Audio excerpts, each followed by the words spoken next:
Hello, YouTube. Time for a Feedback Friday. I'm back. We skipped a week because of Nova. Trust me, I gave plenty of feedback at Nova also. But let's jump into the Discord feedback.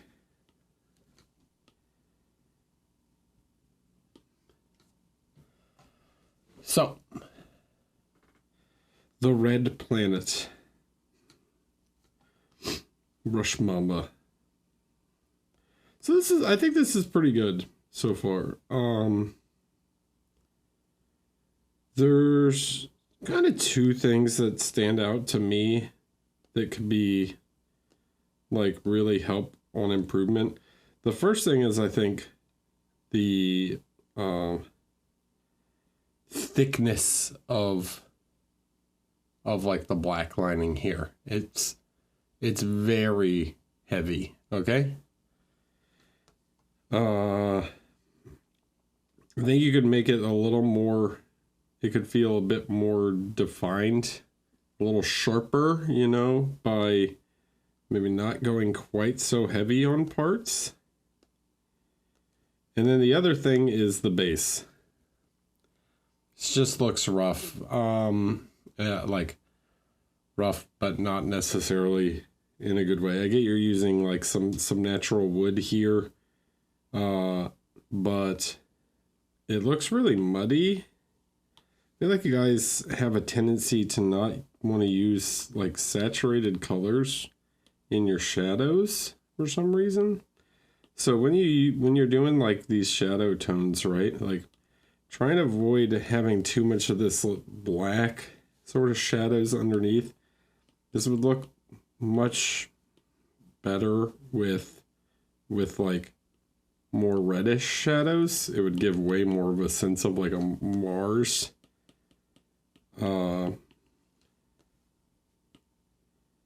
finish, you know. And then the other thing I'm going to say about the base, right, is we can think about this a bit more volumetrically, right? So there's a tendency to want to like add all this detail and like pick out all these edges. And I don't know how much of this is just dry brush and how much of this is like hand painted. But we can simplify some of these planes out and get a much more sense of a better sense of volume to some of this stuff. Okay. So instead of like all this dark tones here, what if we took something a little more saturated orange, right? And tried to simplify some of the top planes to these rocks, right? So like all the upward facing volumes get more light on them. All right. I suggest, someone asked the other day about painting rocks. Benrick probably knows. What's the name of the piece Mark did recently? It's up on his Patreon now. It's like an Italian name, so I've forgot. But it's the Roberto Fieri piece that he painted, sculpted by Layla, based on the, yeah. Mark is very good at painting rocks, so if you want to really get a good tutorial or thoughts on how to go about painting rocks, you should maybe consider checking that out.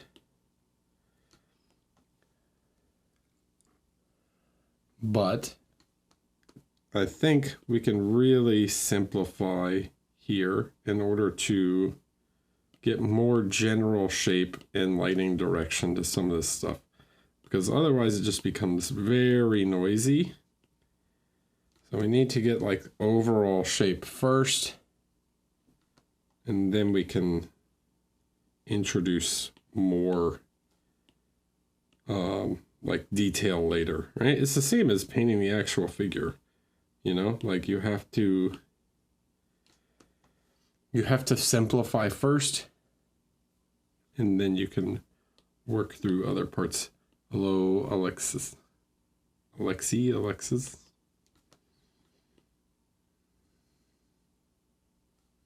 Okay, then you can start to push right. Like maybe if the light's coming top left, you can start to pick out some more of these individual planes.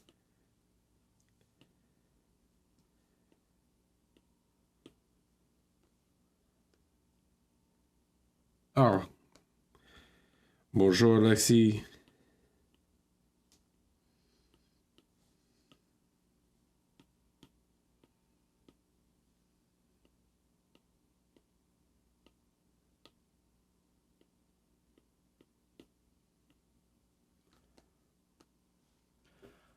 Mater Matua, yeah. I know. I'm super good at French accent. Super good. Every French person has just told me how good I am at the French accent. They're like, please keep doing that. We really like it when you do the French accent.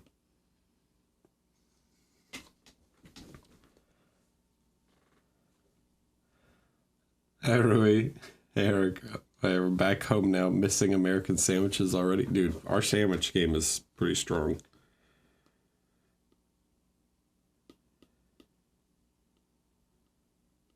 Okay, so you should be able to see that, like, simplifying, right? This is noise, okay?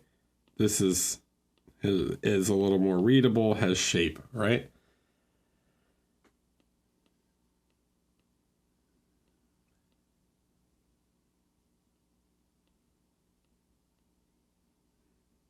Okay. Now the next thing is, yeah, painting thinner lines here, right? So this, sometimes you can paint like the side planes of these things. It's hard for me to see in this photo, but like you can really kind of thin out that black line a little bit. And this can often help to just make the figure look a little more sharp, right?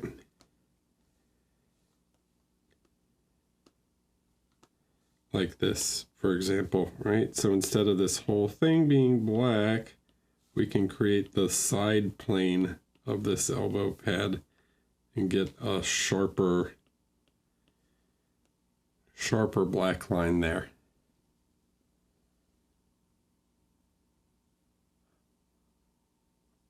$80-20, Alexi. You have to do 80%,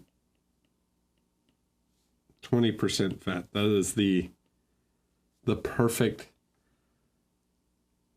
ratio for a hamburger.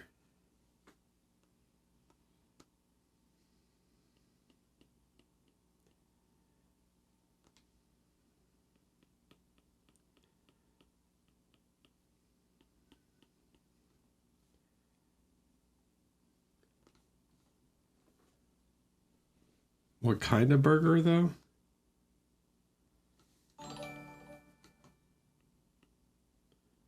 And then you got to grill it on charcoal so that as the fat renders, it drips onto the coals and it kicks up the flames.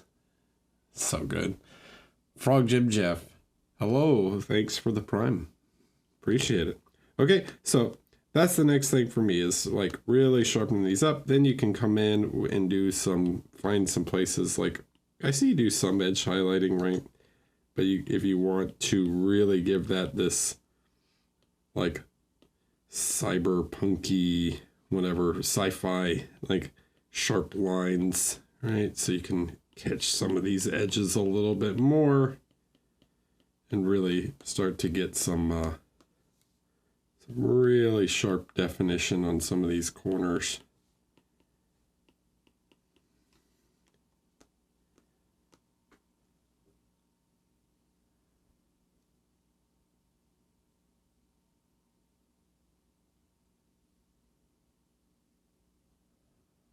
Oh wait, I'm not talking about smash burger. Smash burger is different, right? No, we're talking about charcoal grilled.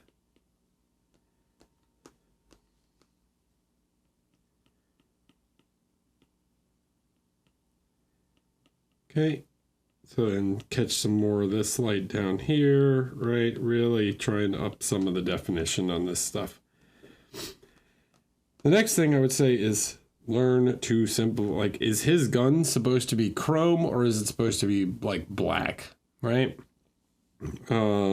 Black guns definitely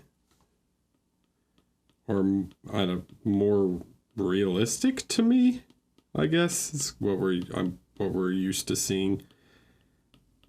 So I think a lot of times you can probably also simplify this.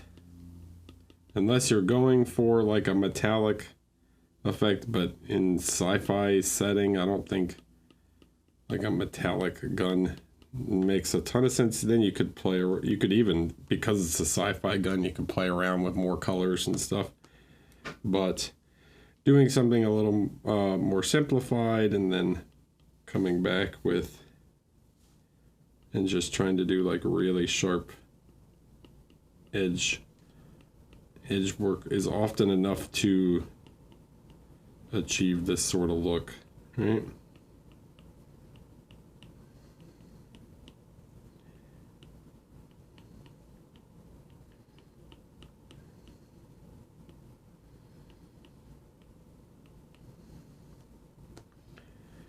Can be pretty simple and still have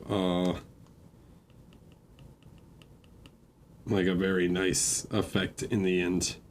You don't need to try and paint it all fancy non-metallic when sometimes just doing like a gray or dark gray, black with some sharp corners and edge highlights is often enough. You know, something along those lines.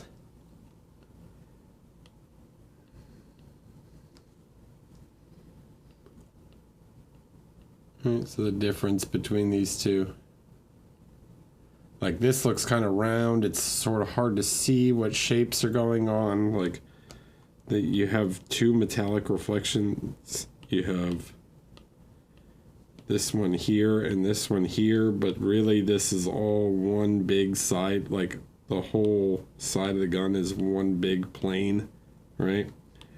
So it doesn't really make sense to do this like reflection like this and then another one like that, and then you have the like slide here for the pump. I'm guessing it's a pump grip kind of shotgun thing. It's supposed to be. I don't know.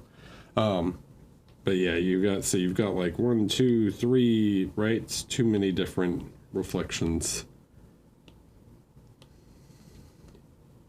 Okay. Hope that makes sense.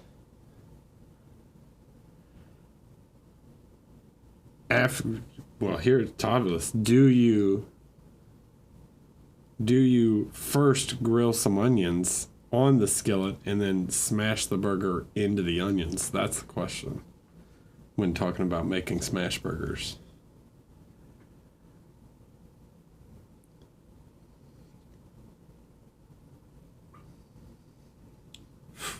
Gotta have the onions, dude. All right.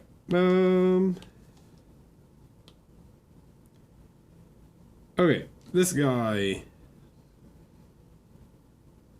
So, it's going okay.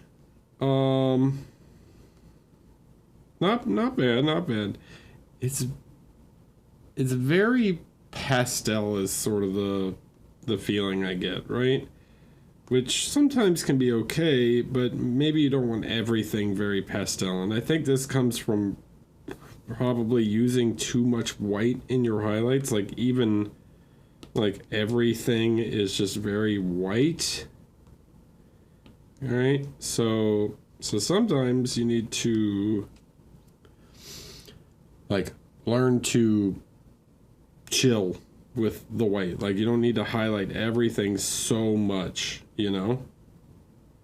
I just noticed this thing is supposed to be like sticking this down like through his head.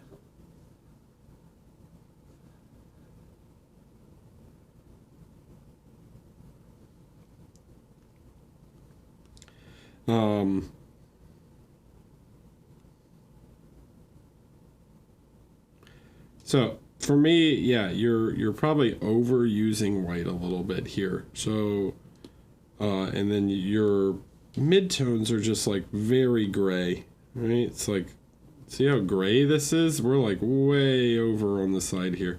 So even if you're not gonna go, like, even if you don't want it like super saturated, sometimes just adding a little bit more color to the mids. Yeah, let's set this to like a color burn or something.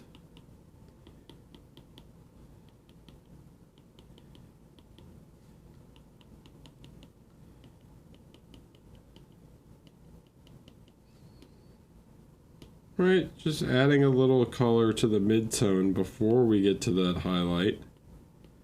You blow out your highlights with white, and then this is how you lose all the color in the midtones, right?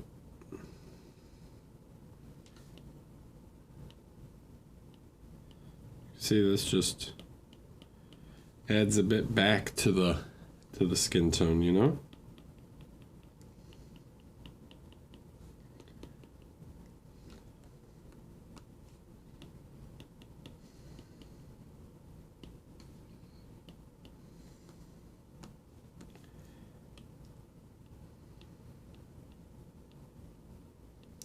See, when I turn this off, like here you look at it and you're like, okay, yeah, it's green. And then you turn this off and it's just like, it loses all the color, right? So everything's just gray.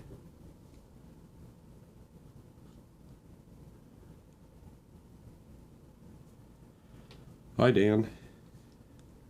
Right, so that's going to be the big thing for me, is don't do that. Let's look and see. Sam, learn to submit the night before.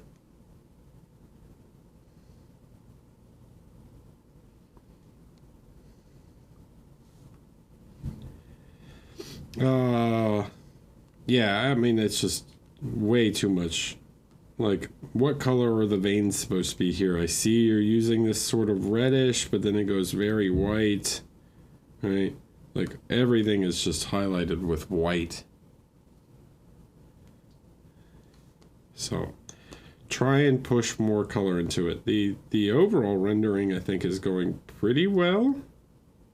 But yeah, you could use some color a little more.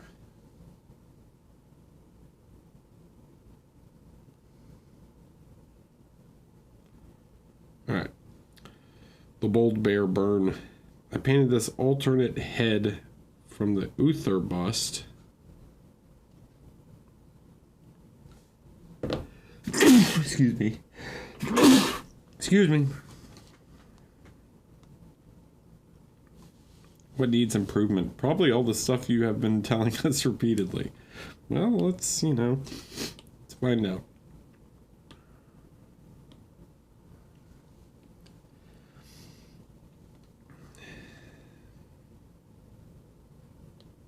Why do you guys paint everything so gray?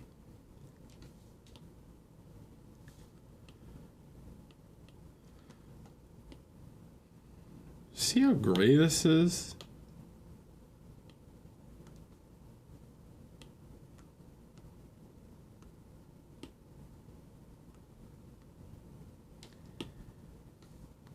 Where to color at? So, oh, here's some color. Oh, you got some. You got some.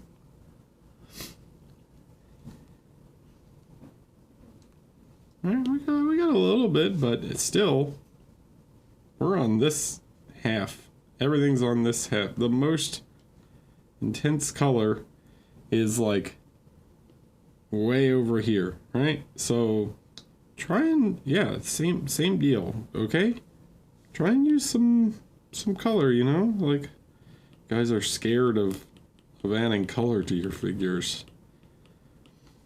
Maybe this probably comes from using too many pre-mixed flesh tones. It also could be just the photo. I don't know, because the photo is very blurry. Blurry and black, but I think you guys are like so... Well, some of you. Anyways, maybe it's from using pre-mixed colors, but your skin has more color to it than that. All right, so especially in the shadows, don't be afraid to push. Obviously, like lighter skin, you're gonna have to use quite a bit of white, which is naturally going to desaturate it. But in the shadows particularly, like, yeah, try and push a little bit, you know, like look at the difference between this, right?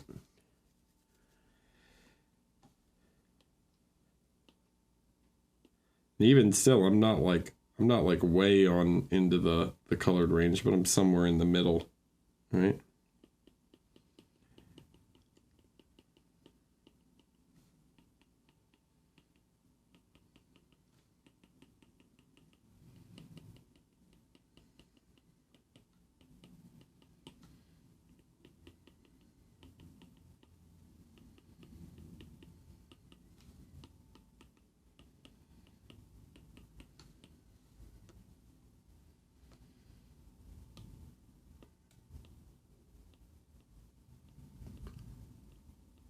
Yeah.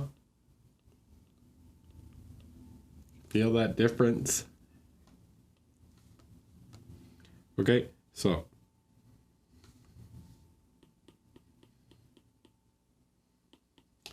then I think we want to come in and we want to push some highlights. Right, I like the one on the nose, but you could add some into like parts of the eyes here.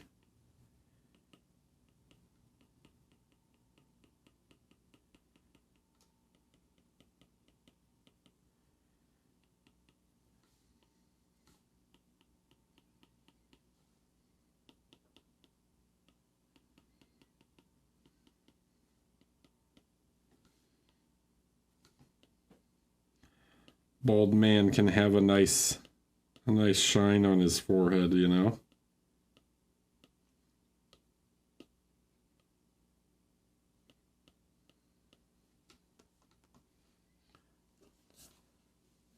Give him that shiny dome. Okay.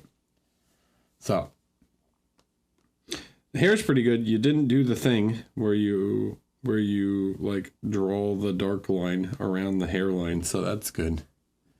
And then you can adjust the expression how you want. Also using, you know, if you want to make him more angry, you can enhance some of these lines and stuff to give him a more stern expression or not, right?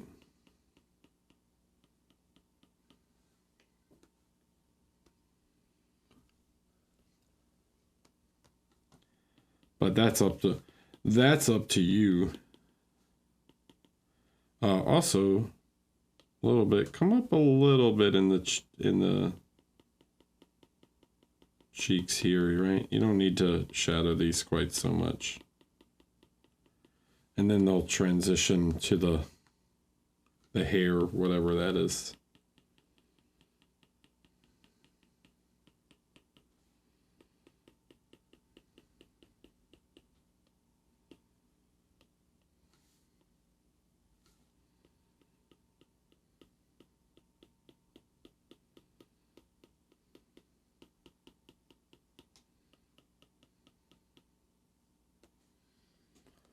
Okay.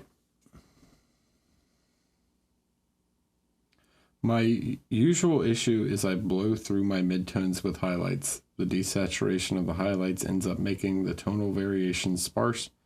Still working on it. I can fix that mid-sketch or mid-render. Well, so if you start with more saturated colors, you won't lose the saturation as fast. Okay? right?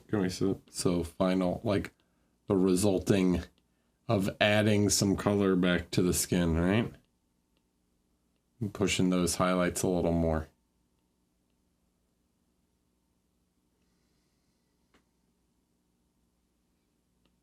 So you can see the undertones. All I did, I only added really color to the shadows and the midtones, right? You can see that now those undertones to the skin. Okay. All right. Well, I can't talk about the color on this one. Hello, I need advice for this one. It's a value training. Okay, so he's painting in just black and white.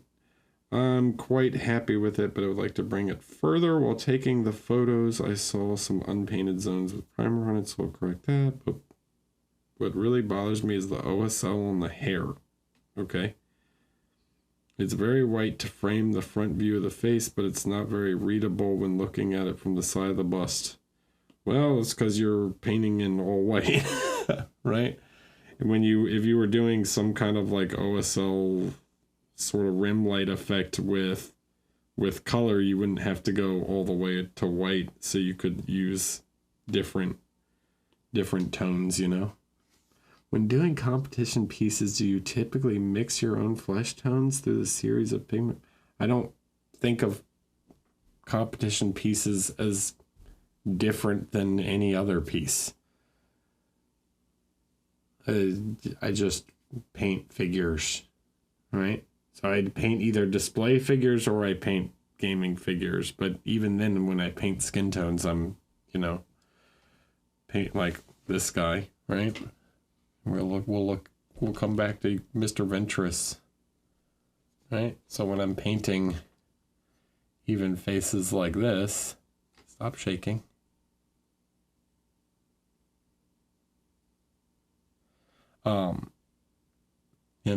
He's got, you can see color in the shadows, right?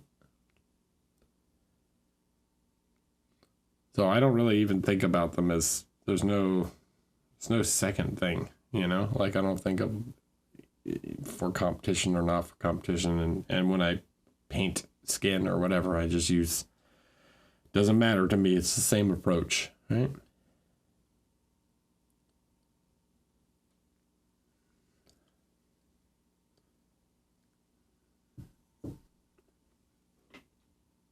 Okay.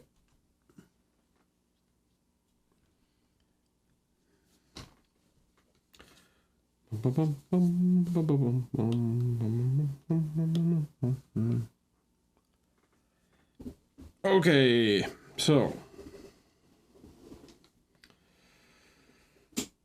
painting in black and white. So you've done an okay job, but you have no like separation really in value, right? So I guess the bat's like a bit darker than everything else. But when we do this sort of thing, we want to think about like what sort of material it is. I think you've done a pretty good job on the armor separating. So it's darker and maybe but the hair is like just as contrasty as the armor. So I would first do something like this. Like we need to separate these a little bit more. Right, so the bat, right, is the bat dark? Then we should, I'm gonna sneeze again. Woo! I'm sneezy today. Would you add in cold tones to help with shadows and value sketches? I find that doing that helps me. Yeah, the shadows more. I mean, if you're doing literally an exercise of just black and white, no, I don't really do value sketches anyways. I sketch directly in color. So for me, I don't know how much I can really speak on specifically doing like value sketches, because certain colors appear more vibrant and stuff to us. But just doing something like this, right, where we then you can come in and make smaller lights, right? So you want to like push certain parts to be brighter than others.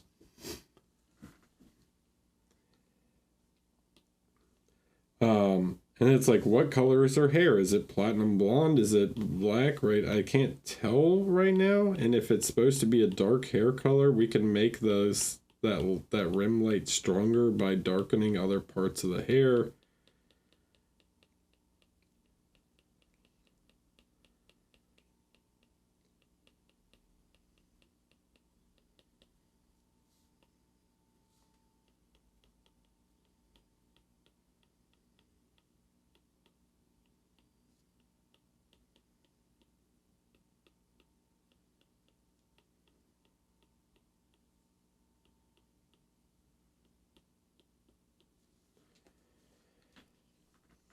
So when you do a value sketch like this, right, or when you're sketching, because whether it's with color or not, you want to make sure that each element has like its values, okay?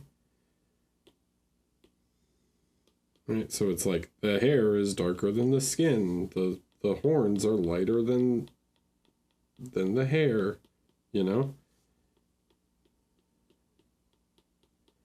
Like, create separation here. Okay? Or you're pushing everything to black and white instead of letting some things just be like lighter or darker, okay? So when you do a value sketch, you need to make sure that you're giving these materials their own value range.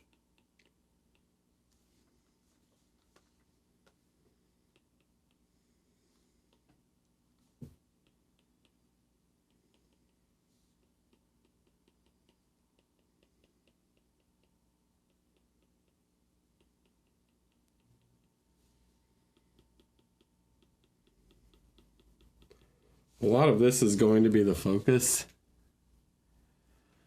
of my next workshop, because I think this is one of the biggest pitfalls in mini painting, or well, probably painting in general, but definitely in mini painting, is this tendency to like, I need to contrast everything so much, and then nothing, like everything's just contrasted the same, you know, where it's like you're using the same amount of contrast on every single element, so like none of the main shapes are readable anymore, right? So if we look at these two, right, this is with more lights, so this is at the start, right? Well, we can brighten certain parts in order to separate them.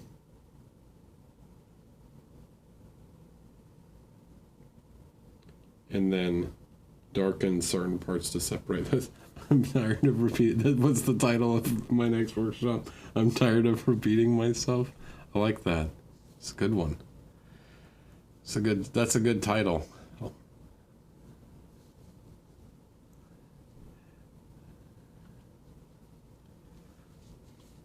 Okay, so you have to separate elements.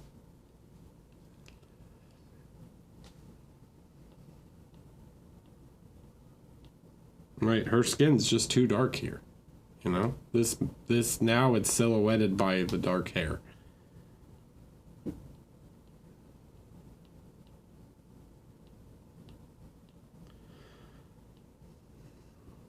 I wonder how much of this also comes from using references. Like, when you guys use references, right? If you take a reference photo of your figure, you're probably taking a reference photo of it just solid gray, like resin, or you're taking a reference photo of it like black primer, right?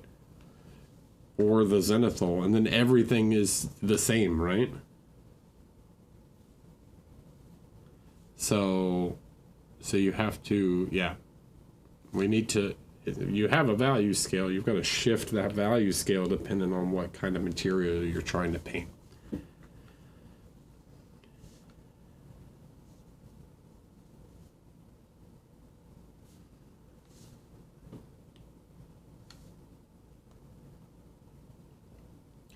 Hey Eric, composition is something that is mostly lost on me, and I wanted to get some feedback on this layout before you inevitably hate my base for later feedback Friday. The docks will be on supports above a resin pour. Okay, so that's, I mean, this is fine. Like, this looks pretty good. But how are you going to do the docks, right? I don't mind this composition at all. It has a nice sort of triangular composition. You say that, but I'm pretty sure you did.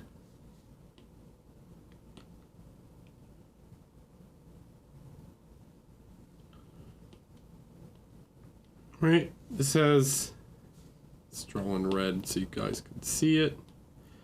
Right, we focus on the face. This is interesting, right? So we can create this sort of triangle like this. He kind of stands off to the side, but that's okay. He helps balance this stuff out, right? So you have a sort of triangular composition here, right? If you consider the whole of the scene, right? And then yeah, these are like separate little elements on top. Now, if you're talking about building this out further, so then can we create like a diamond? Like, what are you going to do with the resin besides, is it going to be really shallow? Is it going to be deep? Or are you going to do like, is it going to be like almost the height of him? Maybe like a 2/3 composition, you know, like, so there's a few things to consider about like how deep that resin pour should be. Okay, like, are you going to put things in the water, right? Those are all further compositional elements to consider. I think what you have right now is good, to be honest. I don't really have much to say in terms of this composition here, because to me this works fine. Now it's, how do you take this and then add the rest of the scene that you want to add and make sure that works within this composition.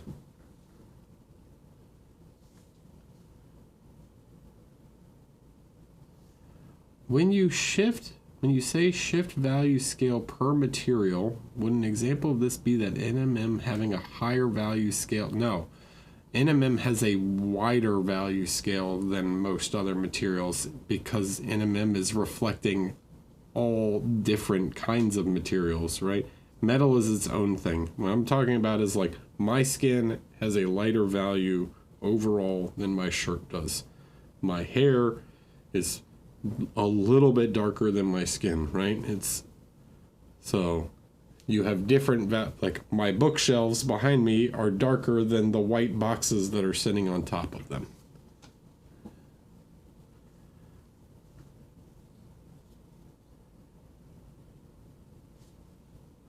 All right, so anyways, yeah, so when talking about this scene, like the thing you're going to need to consider is like, okay, let's draw a little man up here, right? So if he's up here and he's standing like this, and he's on the dock, right? And he's got his sword. There's a little bird here, right, with the barrels and stuff. So he's on this, and he's a triangle, okay? And you have the dock. Now, how much of the scene, how much do you add to the bottom? So typical, give him his little feather also. Right? So how much of this scene are you going to build downwards, right?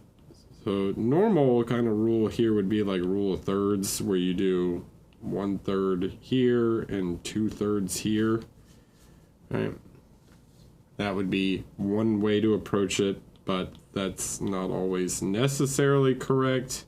Okay, The other way would be to do like a diamond composition, sort of like this, where there's another focal point down here. Maybe there's some kind of fish or something, or a shark or whatever, swimming under the water, right? So you can create many different kinds of compositional lines through this to make an interesting shape. So you need to think about, yeah, how deep that water is going to be, right? How do I finish that composition?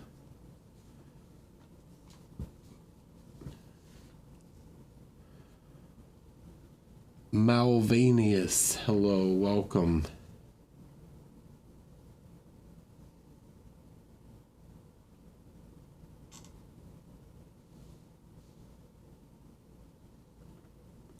Black Thunderpig asked a question. Let's go back to her real quick. With the bat being close to hair color, is it because of the armor that we can see it's different? It's because one is on here, right? Like we create contrast through context, okay? So it's like putting something dark next to something light, right? Putting something dark next to something light, okay? So you create contrast in that way.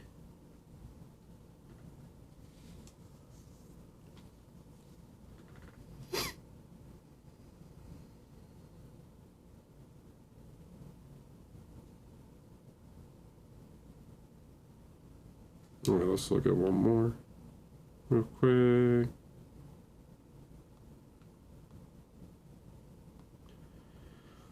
Pop Secret. Hi, Eric. Wanted to really practice separation and dark lining. Hey, okay. So grading definition was my first time painting something this tiny. Just looking for general feedback, but I was wondering if you had any advice on how to highlight the umbrella. Okay. It's such an odd shape, I had no idea. Oh, is there a way to freehand depth to the hat? I mean, you could just paint the inside of it darker, I guess.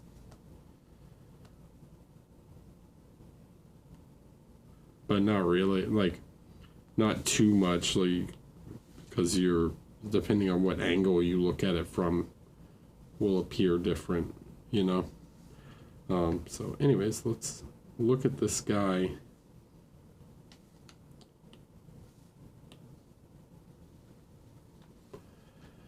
So I think this is pretty good. Yeah, he's got some nice dark lines, some nice separation. You know, there could be, it could be better. Could be better, but it's not bad. All right. So it's pretty good on parts of the jacket and like around the buttons and stuff, but there's some spots you missed, okay? Like in here, all right, we want to separate the arm a little more. Let's make sure that hand is nice and separated. We'll make sure that hand is nice and separated, right? This cuff, okay?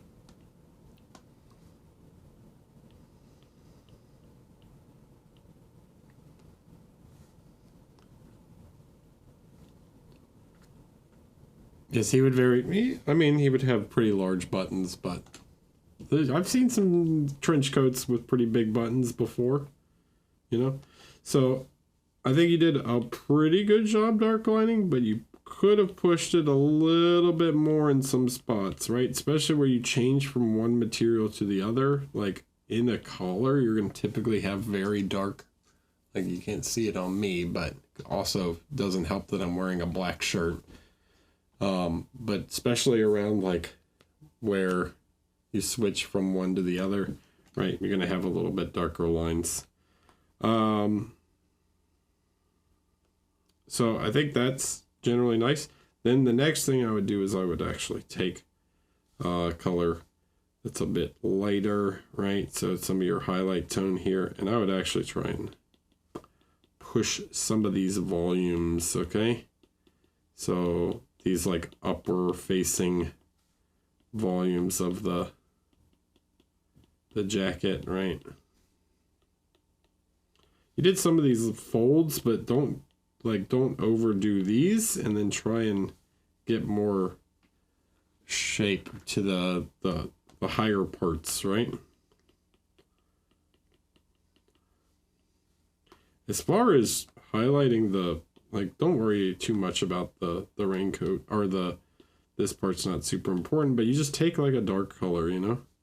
Just take a dark color and kind of give them some edges, right? Do some, especially on black materials, you know, this is not the most interesting thing in the world, so sometimes all it takes is a little bit of gray in order to give it some shape. You don't need to overthink it.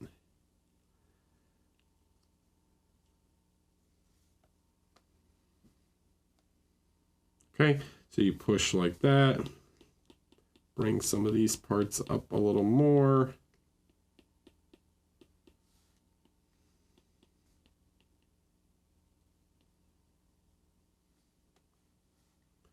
And I think you'll have, you probably see just how, right? This gives his like chest more shape, you know? He's like standing up, and his chest is going to be, chest and shoulders will be lighter than the lower parts.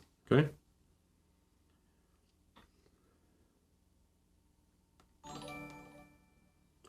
And then yeah, here, like this is a spot where maybe it's like this might be too much. So you can tone this, be a little more subtle with some of these folds.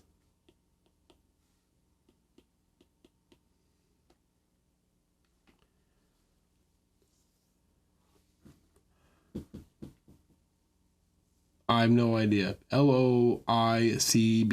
Hello, welcome. Thanks for the tier 1. Appreciate it. All right. Then the other thing, I probably wouldn't use quite this color. I would probably do something like this.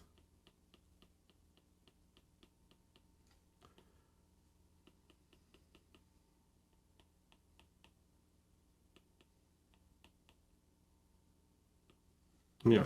Something along those lines might make the hat a little more readable. Trying to avoid using too much like gray, you know.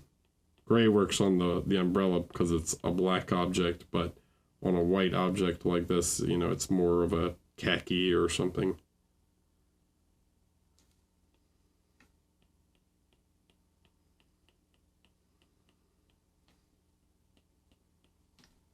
Okay. And that should make for a more interesting piece overall. Hello, can I still upload a feedback on Discord? You can. I don't promise we'll get to it this week.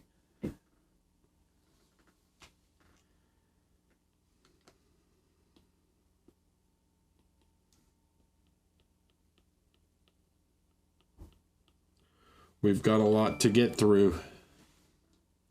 Hi, Karam. Thanks for the prime.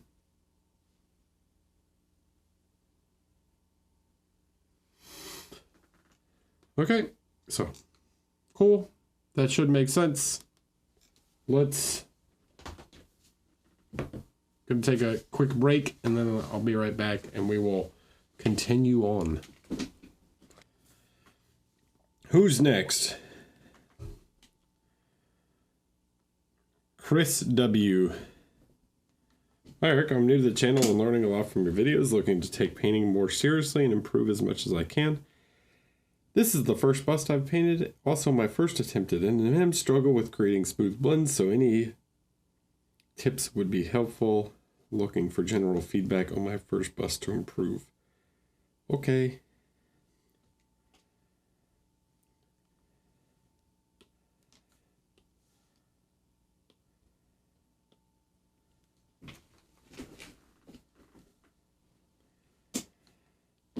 Not bad.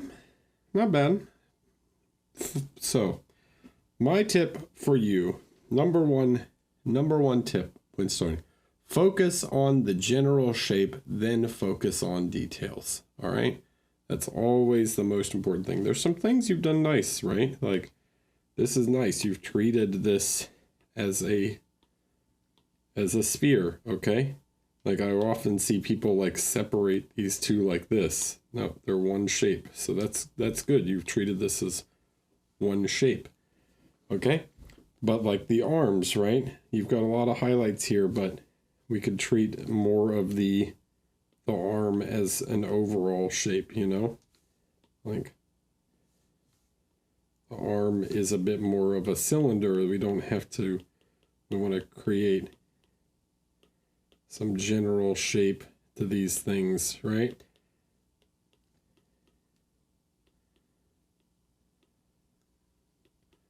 I'm the wrong person to ask for blending tips, by the way.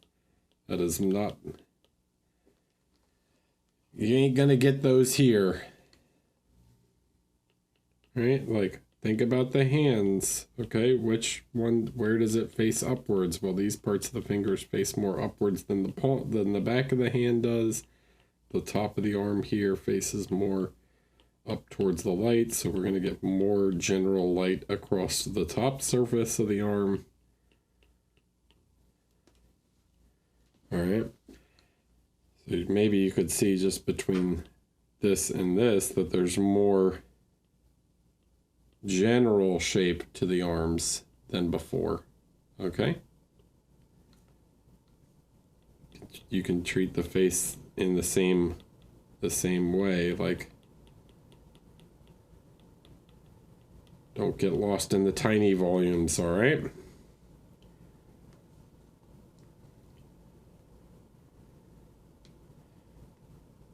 Animem is the same principle, right? So if we're gonna do like the sword here, these tiny swords, like the top part of the sword is going to reflect more light than the bottom part.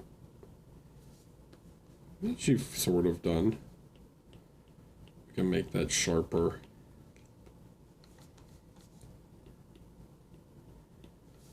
Okay.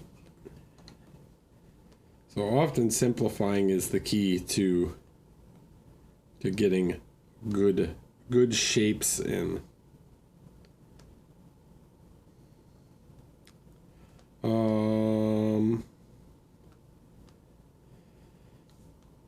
Then on parts like this, okay, so you can imagine that this thing is stacked on top. So if this is shaped like that, right, like this piece here continues that same principle. So that means that the light on this guy should be mostly focused towards the front. All right. So more like this. Then we push that light some more. So the light is, in a way, the same, right?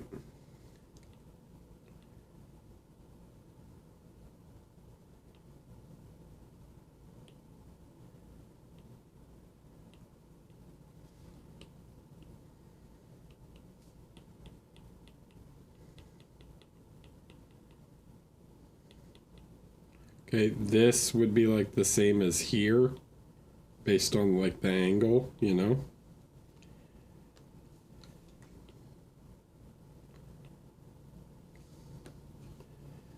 So you want to think about these volumes and then have different, you know, make sure the planes are lined up so that they match, right?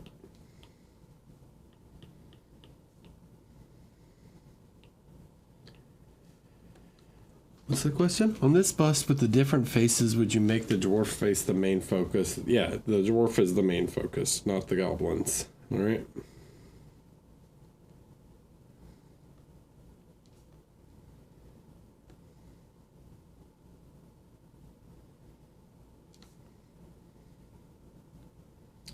So that's my big tip for you, is to always try and consider the general shape first, even on like the belt, right? Like the belt buckle here is a much more simplified shape than this. Like this little kink and reflection doesn't really make a lot of sense on the belt.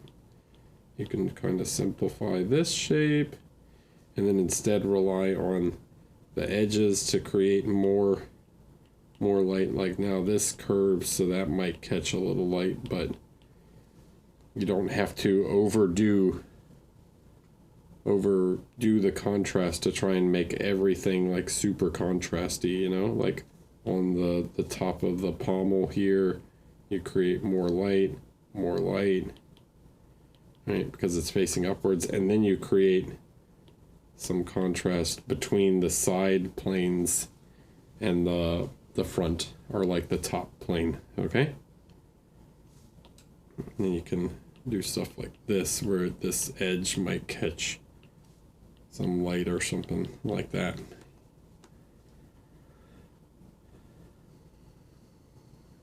All right.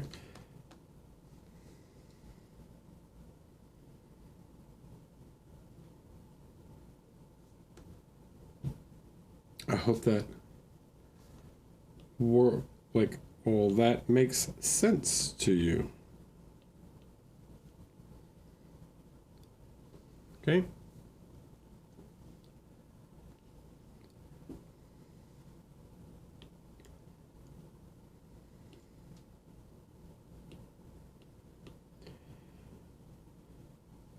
Trex. Hi, Eric. Back, dude. I don't want to keep looking at this.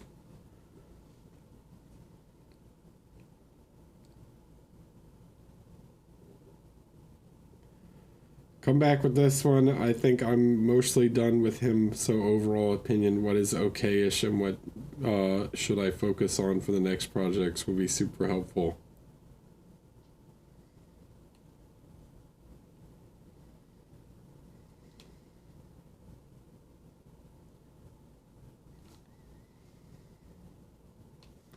This eye's too light. This far, like, I will circle some stuff, but I'm not painting over this again. I don't. Bring me something new, all right? Sometimes you gotta move on and start working on other stuff, you know? So, like, this eye looks way too bright in comparison to this eye, because the eye in shadow should be darker because it's on the shadow side, right? Can you guys see that, like, the one eye looks this eye looks way brighter than this eye in context, okay? Can you guys see that?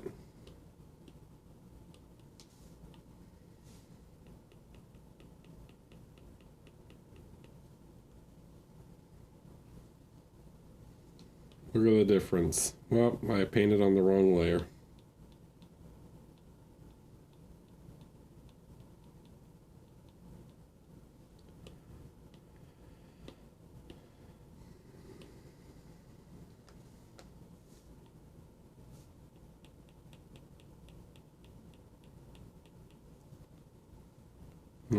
Look. See? You got to shift the values.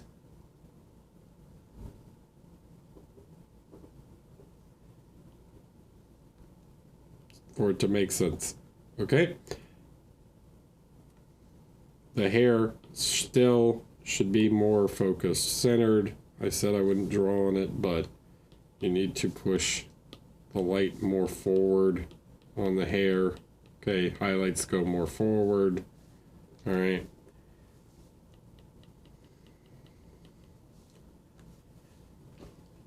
Okay. So, move on. All right. Move on to the next one. Still doing too dark on this in certain parts.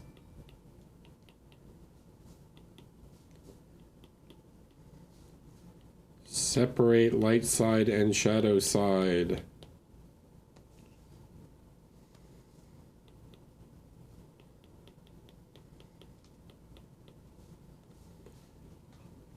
Now, I don't want to talk about this figure anymore.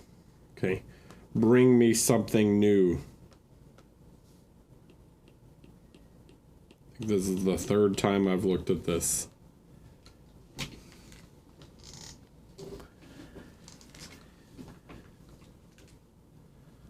Matt, roleplay me. Hello, welcome.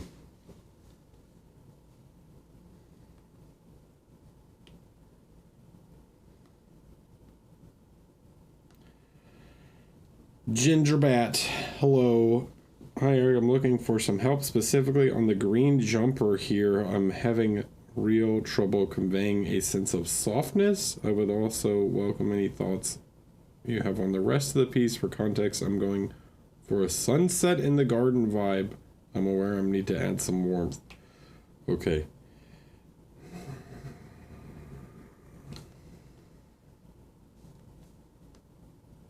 So, this is fine.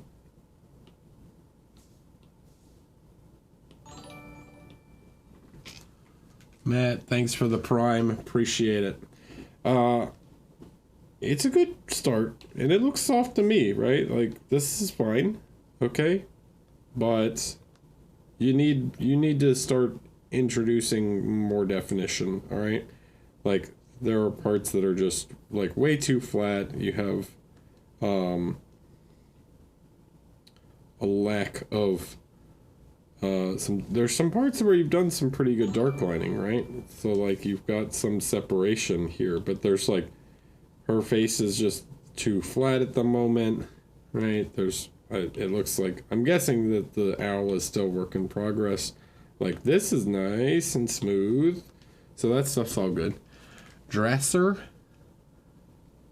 thanks for the prime. Appreciate it. Okay. So, but sunset vibe? No, we don't. I get no sunset feeling at all. What are the rules for feedback? So, if you are a subscriber, okay, you can join the Discord and exclamation point Discord. You can join the Discord and you can link, if your Twitch account is linked to your Discord account, you will get access to the feedback server. Okay, so there you go. That's it. It's the Feedback Friday channel, not the Feedback Request channel. That's a public channel. Feedback Friday is only for Twitch subscribers. Oh, there's an FAQ that explains how to do it. Right. All right. So back to this one. There's nothing about this, I'm sorry to say, that says sunset to me. Okay. Sunset is probably one of the hardest lighting situations to pull off. So first thing about sunset that we need to think about is where is the sun in the sky when it's sunset?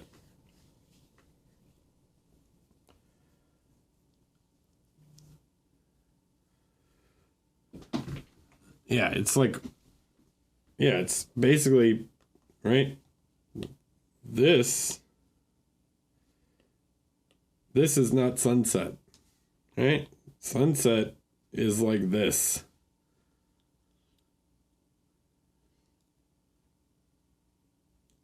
Okay? So as the sun gets closer to the horizon, you get more of those colors, right? Right now, this figure is very much, the light is coming from this direction. So there's nothing wrong with that. I would keep going with what you're doing, but the first thing when it comes to sunset is the light direction. Now, I don't even want to like go into explaining like all the different colors and how you have to move through like oranges and these pinkish reds and stuff to pull off a sunset effect, because from the get-go, the lighting direction is not correct for a sunset. In terms of volumes here, this is not bad, but look how greenish gray this looks, right? This is like super gray. So we need to start adding some more shape to some of these elements. So some more like these brownish reds. Okay. So like underneath, right?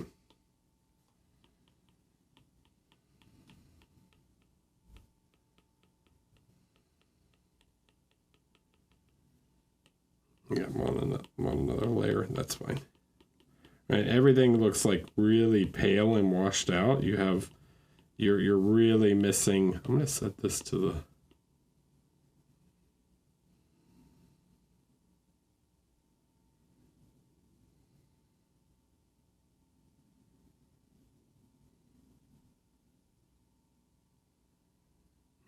No, it's fine. This is fine. Okay, so we need some more midtone. Guys, I think we found the theme of today's episode of Feedback Friday of not washing out all your colors.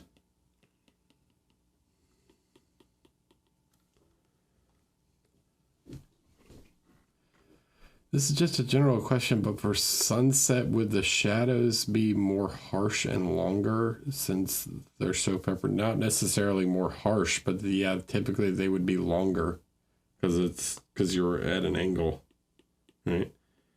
Longer is, I mean, relative to how it's projecting, right?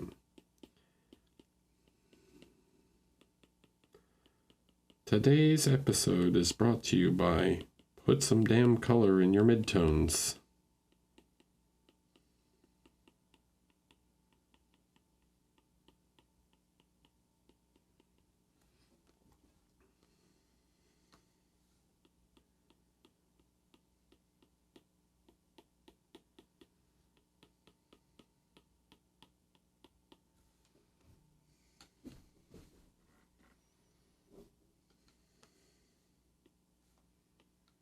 All right, let's look. Yeah, this ghost, some color, right? Ghost color. Okay, so then you can come in and you can play around even more. We can add even more reddish tones in here. Right, we can start to work smaller.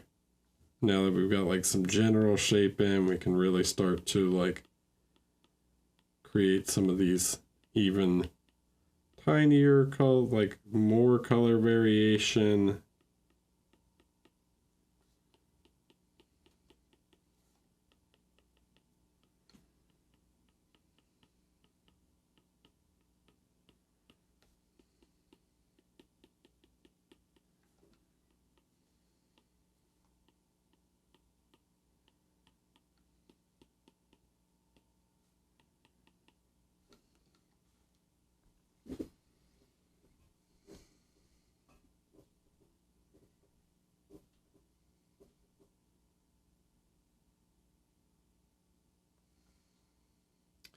Join the Discord. Do you give feedback only to finished pieces? No, I give feedback to whips, but if you submit a whip, like let me know what's done and what's not, so I'm not wasting my time giving feedback on things that aren't finished, right? That you're not like, or at least like I know it's not finished, so I'm not like, yeah, this part needs work, and I'm like talking about a part that's you're like, well, yeah, it's not done.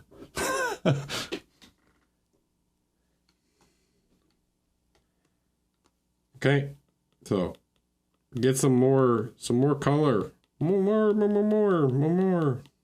Right, I like the jumper. I don't have really much to say about it. Right, it's fine. You could push the texture more or whatnot if you wanted to, but I think the big thing is right now is to we've got to get some tone into the skin, right? So step one, get some tone in there. Step two, then you can add even more depth and variation, right?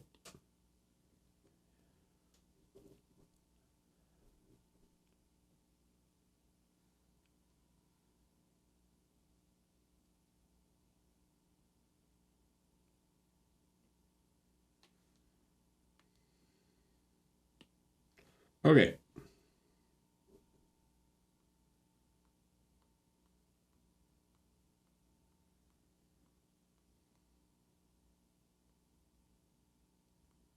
I swear to God, Peter. Get that thing out of my... Get it out of here. It's haunting me now. Rich Art. Hello, Eric. First time poster here. I've been working on this guy. The idea is that he's entering the light from the darkness. but I'm not sure if that's working as intended. Any feedback would be welcome. Okay. Okay.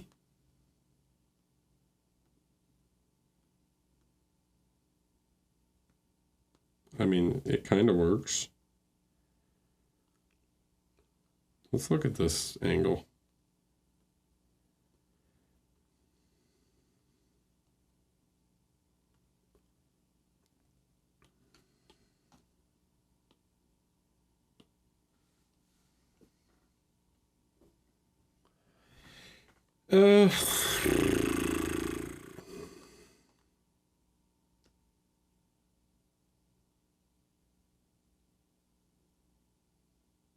I can't tell if this is shiny paint or if these parts are over highlighted. I think that this is shiny, like that this is shiny paint, you know, like, and I think I'm getting glare, right? Like this looks like glare to me. This looks like glare. Okay. But the big, if you're trying to pull off a dramatic look to your piece, right? Like I'm going to have this thing in like crossing from light and shadow. Oh, it's the first one of the day. Let's do it. You guys know what's coming.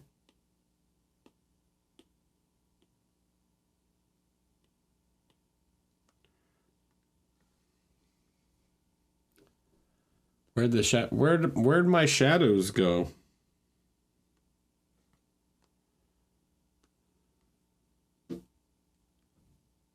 Where are they? Where's the purple shadows?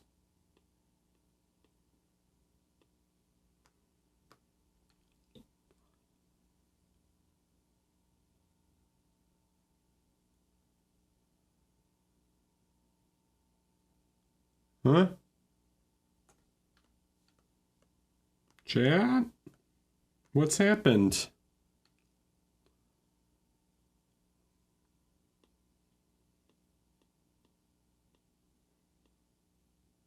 Yeah, dude, it's all the same, right? Everything just became the same, okay? So, separation of values. We have to separate the values. So, we need a clear light side and shadow side. There is no distinction. I don't get a real, other than like you're playing with some color variation here, but I don't get a distinction of values. Value is more important than then you can start to play with color, okay? So we have to separate.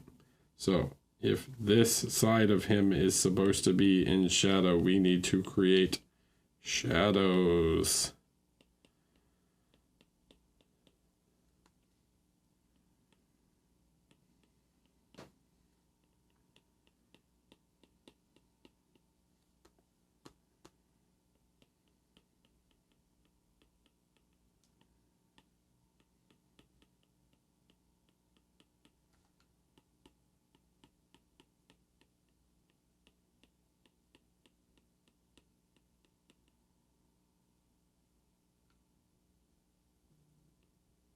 And we need a distinctive line like separating the two, okay? Right now, there's just nothing to really describe the fact that like half of him, the lighting direction. Are you telling me purple isn't just no? Nope.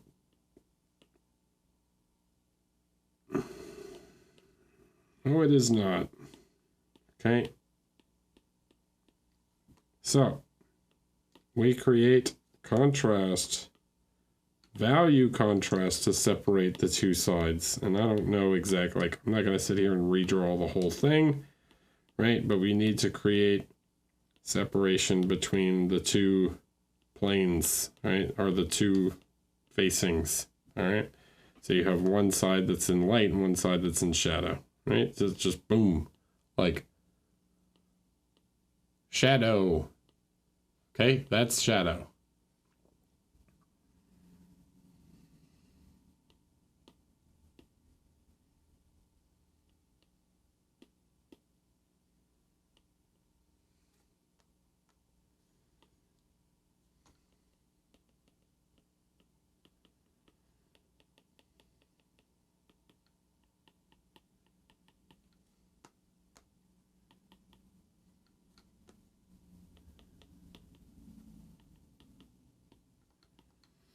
This is just a rough sketch,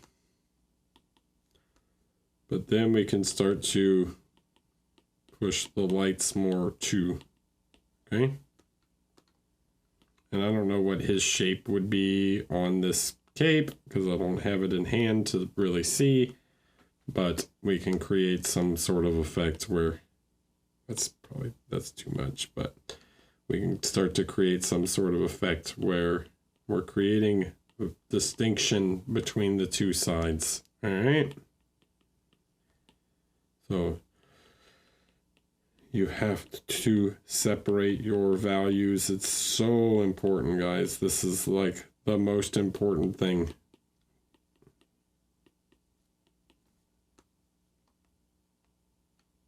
Like this, right? So adding shadow and adding light.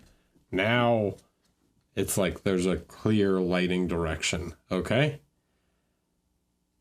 So, and then we can put this back on top. So we can, let me stack these two layers, okay?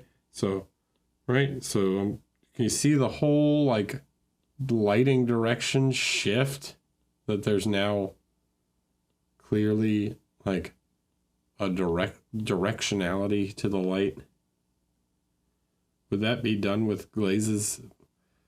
No, this is done by moving on and taking the lessons learned and implementing it into the next figure so you don't have to repaint this figure.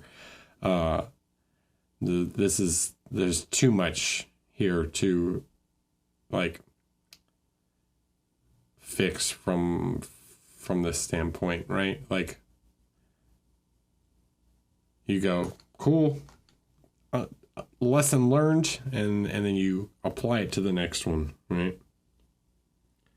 So this is the idea, right? So now you can see, right? Like this doesn't have, it's easier to see in black and white that like one of them has a clear separation between sides. Okay?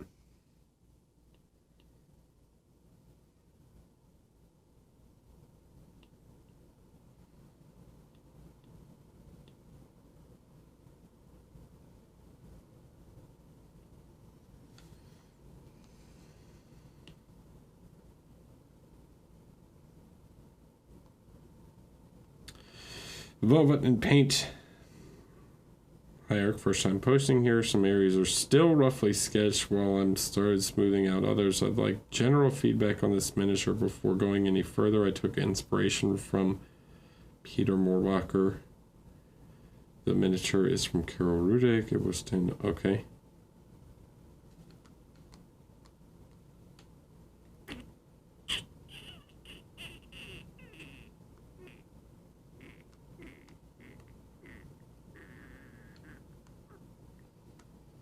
It seems very early.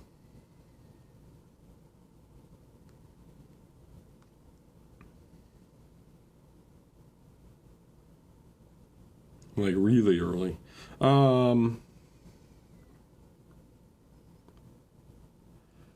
Yeah. Value is way more value is what informs us of form and volume. Color is secondary. So what's the problem, guys? Anybody's first impression on this? Besides that it's just really early. Any? Yeah, dude, no separation, no readability. So, yep, can't tell materials apart. Exactly. So readability is like is lost. I don't see. I can't distinguish anything because everything's just like whitish, right? Things just don't have shape and separation at the moment. All right, so like you look at the boots and everything. Blending is one thing, but rendering is another. All right, so we have to separate the elements. Okay, like I can see you're working on the face, but in the hood here, but I don't have like. Even if we wanted to use like, look how gray this is. This is a shadow tone, right? This is like, where's my shadow tones, right? You can go with like a purple or whatever that's not, you know, pure black, but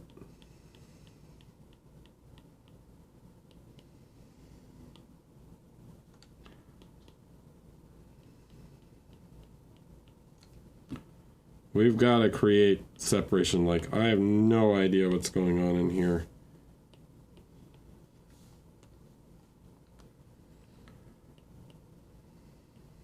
This is what I was talking about with values, right? We've got to create value separation. There's too much like messy white around.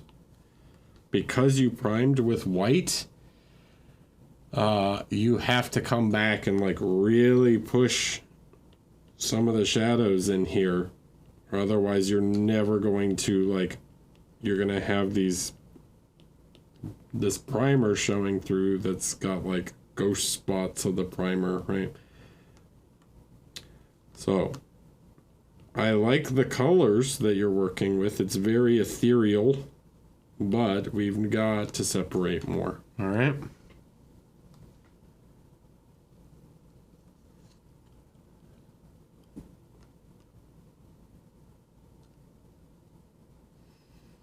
This is an example, guys, of maybe this figure being a little too early in work in progress. But, yeah.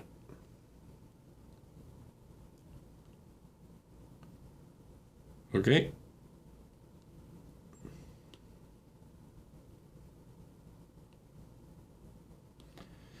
Mingy Mingy.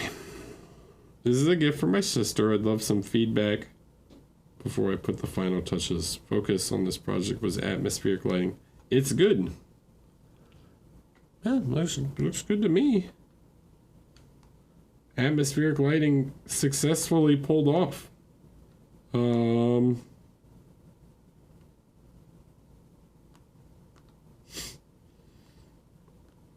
Not the best sculpted mouse in the world, but pretty cool.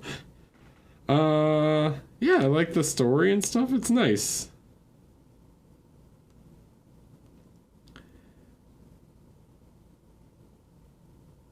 I think if I had anything to say here,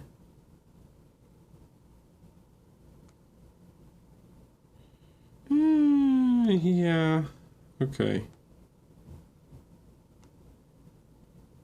All right.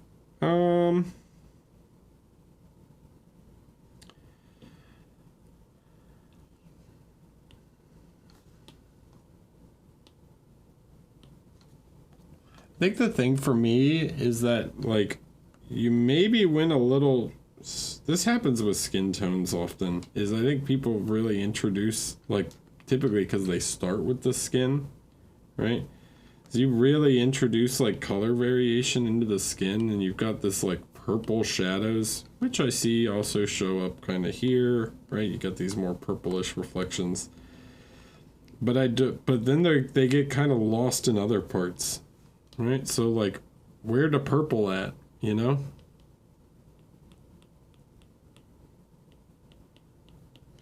It's gonna show up the most in like white objects, right? So like white materials, like her shirt. Okay. So I think you went like, you started with this, I'm gonna guess you started with the skin, and then like really push that purple tone into the shadows here, which I would actually make probably this shape a little sharper.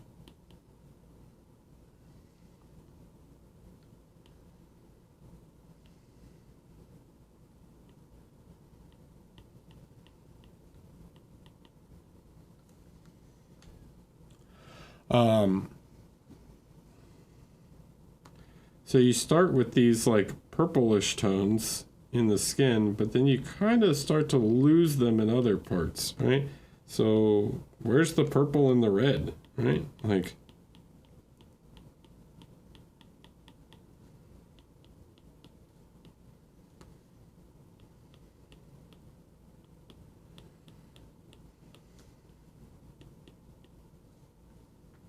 you know?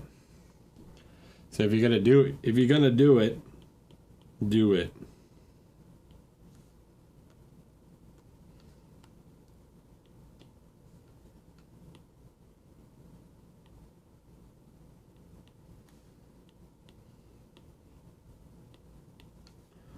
Include it. Okay? I don't know how much you guys can see that, but right, like where's the purple under here?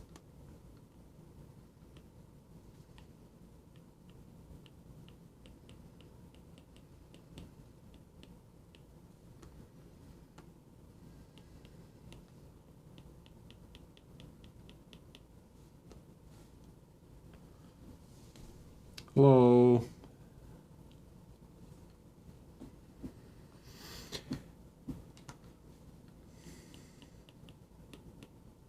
Don't be afraid.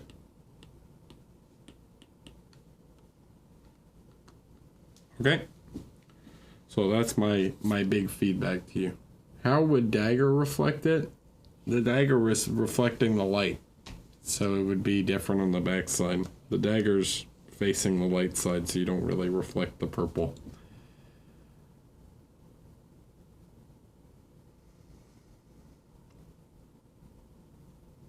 Even this is probably a little too much. I would do something more like that.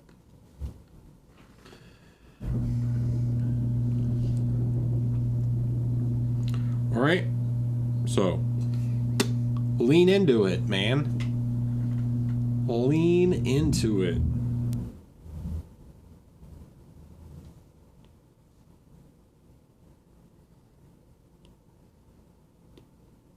Sammy. Okay, trying this again with in-focus photos. Just finished this with this one and would love feedback on general improvements, weak points. Okay.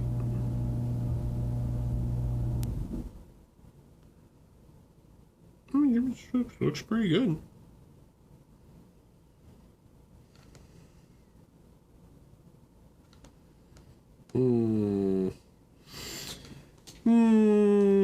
I would say the armor and stuff is all looking pretty nice.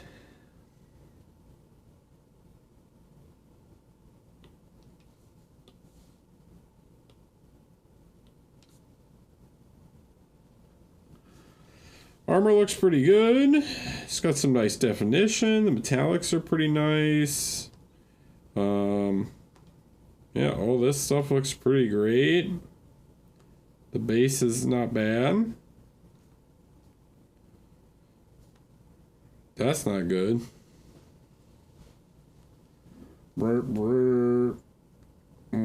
That's messy. Especially considering how like more clean some of these are, right? So clean that up. You guys know what I'm pointing at. This right here, not good.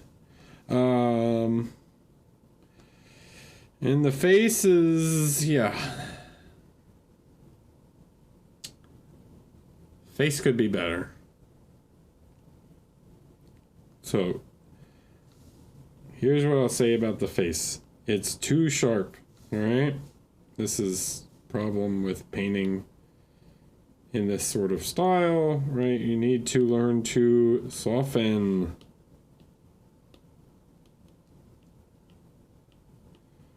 face is not sharp, right? Like, you don't want this.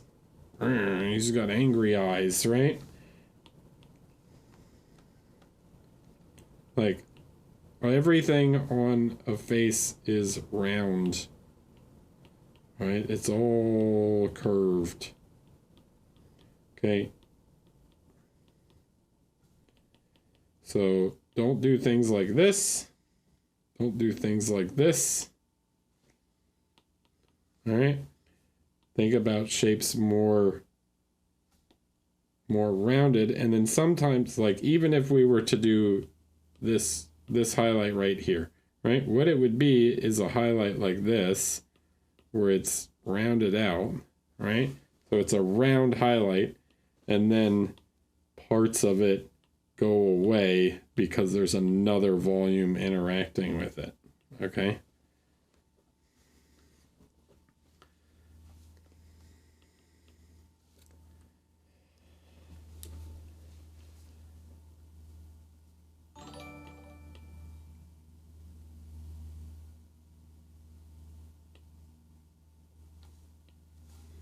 So, more roundy. All right. Yeah, sword all looks good and stuff. Like, you're quite good at rendering armor and sharp things. Now to work on soft things. Okay. Hi, Piotr Rux. Hello. Thanks for the prime. Thanks, Karasku. Okay, so softening things, soften them. I really don't have much to say about the armor and stuff. Like, that's all very good. Some of the blending could be a little better on, like, the tabard, the cloth. Again, soft things. Yeah. Nice job.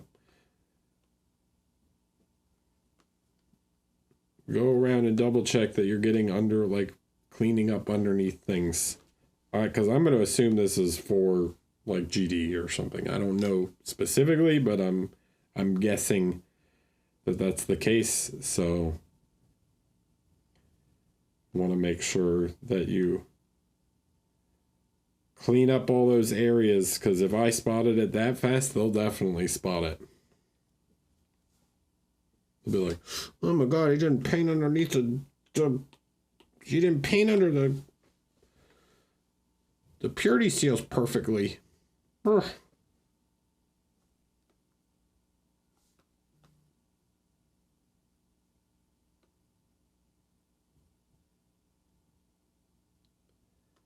Could he? I know.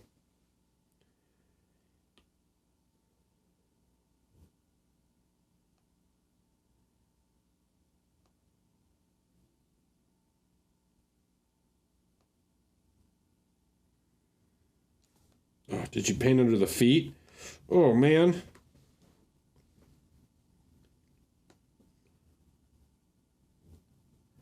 Paint under them feet, dude.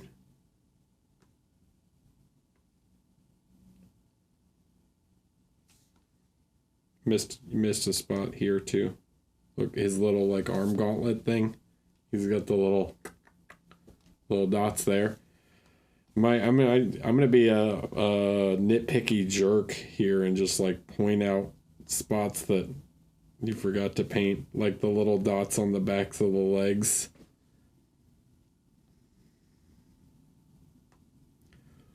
This guy sucks. Boo this man. No, I'm just kidding. It's really good. This guy stinks.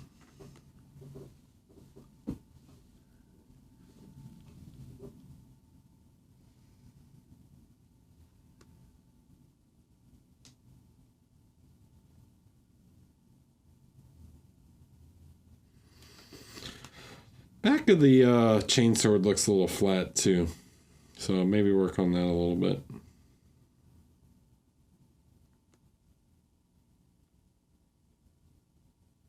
But overall, quite the nice piece. Oh, brother.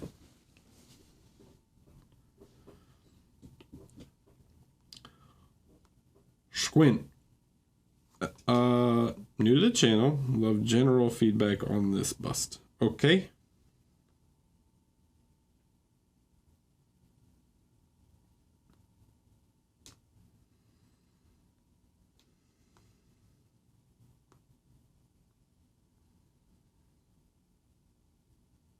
All right. I wonder if chat knows what I'm going to say. Maybe, maybe not. All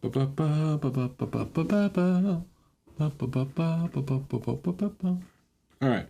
So, not bad. Not bad at all. But I feel like you're trying to paint everything smooth. This chicken lays gold eggs. Is that why he's so happy? This is an example of where you need to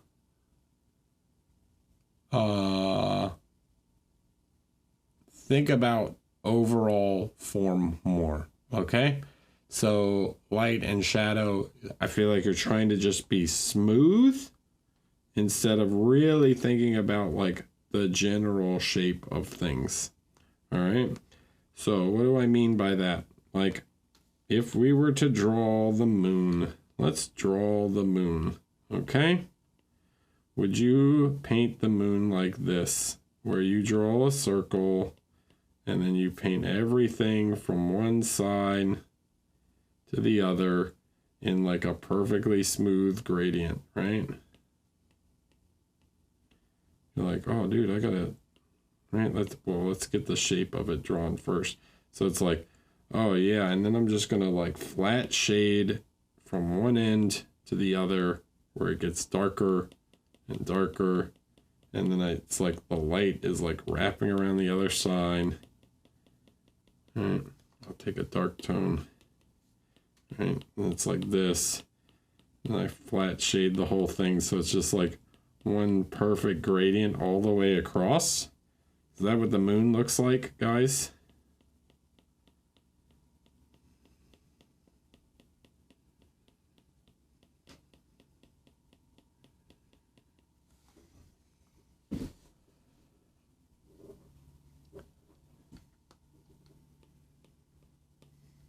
You ever seen a moon that looks like that?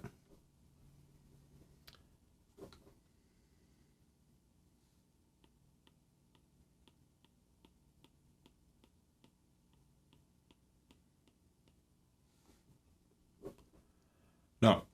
What you see is you see this.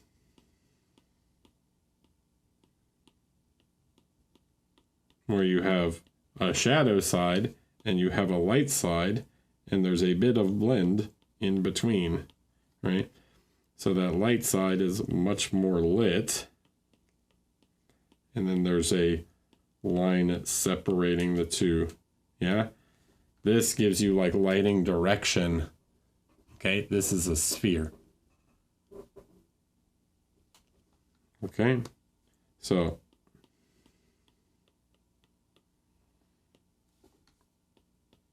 one is a light, this light and shadow side, right?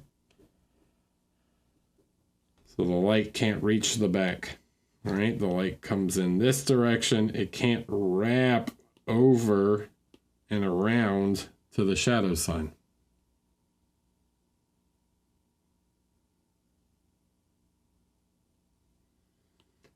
Okay. So you need to create shadow, like there needs to be a shadow plane. You need to start thinking of shapes less in terms of like trying to blend them perfectly, which blending can be important, but instead thinking of shapes in terms of general form, right? So what does that mean for this guy? Like if we're matching the light coming in from that direction, right? Let's draw another layer. Okay. right? If we're matching the light coming from this way, we need to create more shape. Okay, so there will be parts of him that are in light, and there will be parts of him that are in shadow. Okay, so let's create a multiply layer so we can draw in some shapes. Or we can just use your shadow tone, right? Let's grab a shadow tone. Let's just grab this, okay? We're not even going to multiply. We're just going to make this a regular ass layer. Okay, so what does that mean? Where do I see, where would the light come from that it cannot hit this side if the light is coming from the top right? So basically all of his arm here. Clearly the bottom side of his arm, right? Basically all of this, right? We create some shadow here. We're creating shape, right?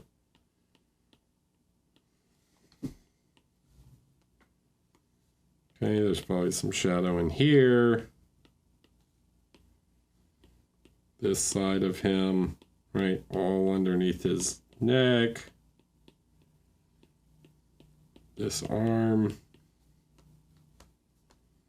This arm is on the shadow side.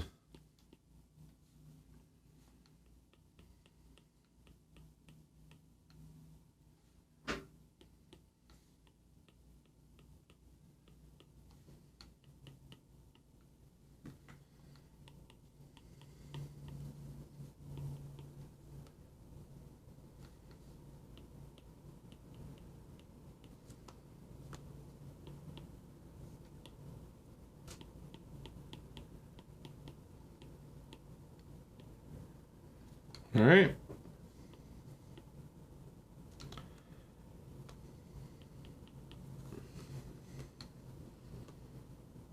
So let's look, right? This versus this, right? This has shape. I haven't even blended it out yet. This is just like to create more form, okay?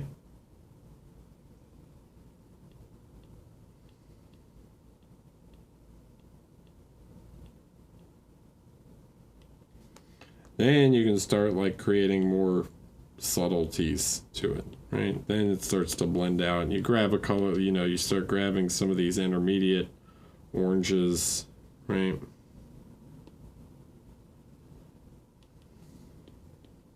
And you create midtones, and you can use midtones to create more shadows.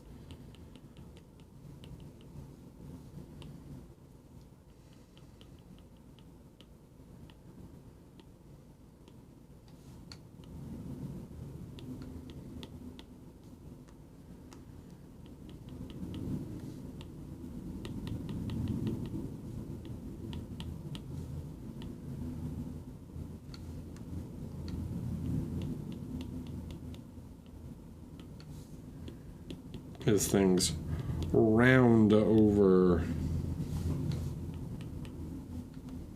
Yes? Makes sense? I hope so. But shape.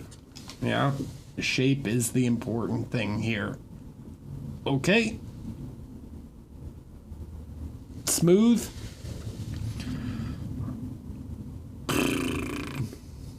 Meh. Don't care. I mean, I care about it being at least somewhat smooth, right? But I don't care if it's perfectly smooth. I care more about if the shape is readable. Especially on a figure like this where everything is a little like, you know, he's a little lumpy, right? He's not the most chiseled figure ever. So the shapes are very shapely. Do you sometimes look at a busy miniature shape-wise and go, oh, hell no? Me? Yeah, literally every time I look at a creature caster model. Boom, burn, got him.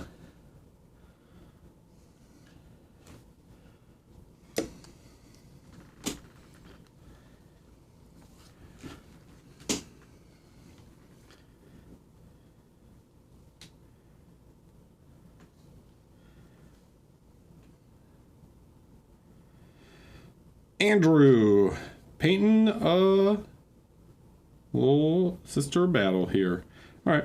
Hi there. The part of the model, this model is part of a larger army project that I'm trying to push and level up. There are a few parts to whip. Nobody tells me what parts are. But I'd love general feedback. Okay.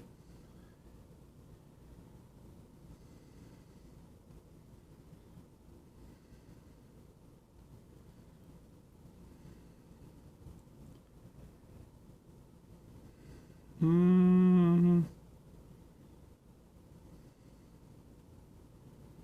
bad. I think one of the weaker parts for me at the moment, let's look at the backpack.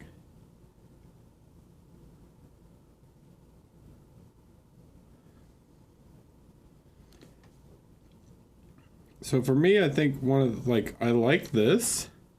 It's got some nice grim dark lighting, which is cool.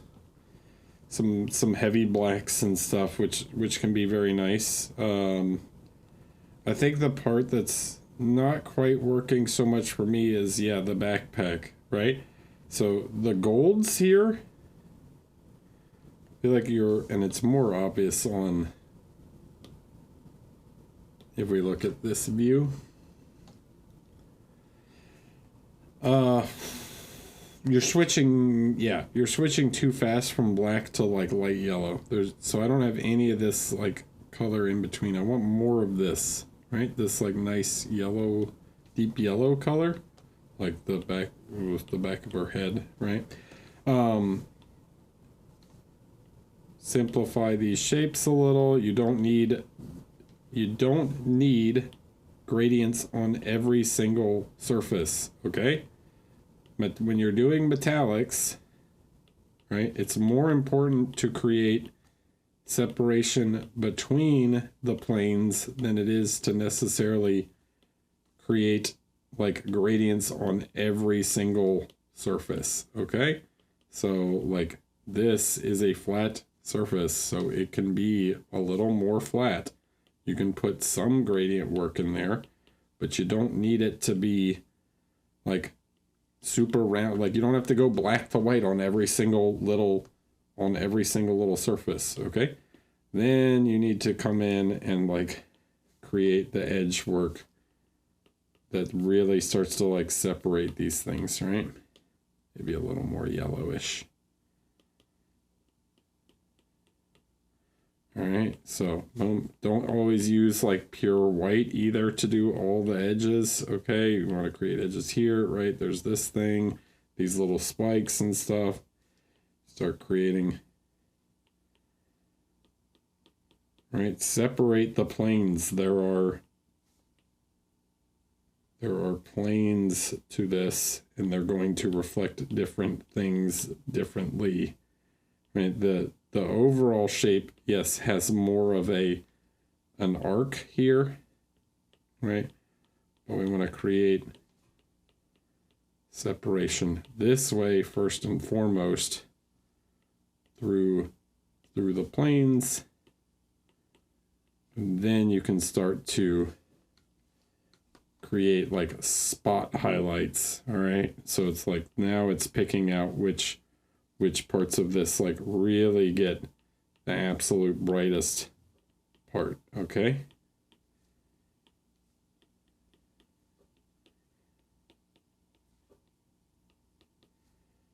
And being consistent with that angle.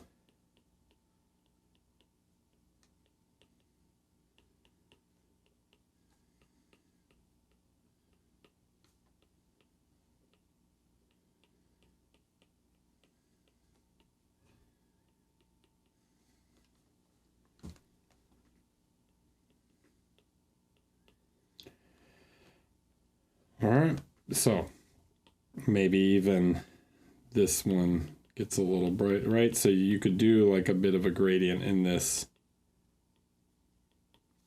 but it doesn't have to be super fancy. So, oh crap. Hold on, go back in. Insert a photo, this one. There we go.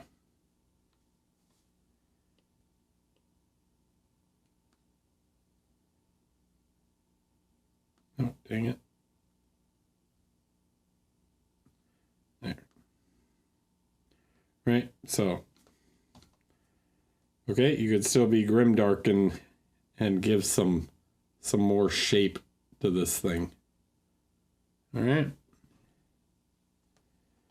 Same down here. It's like, where's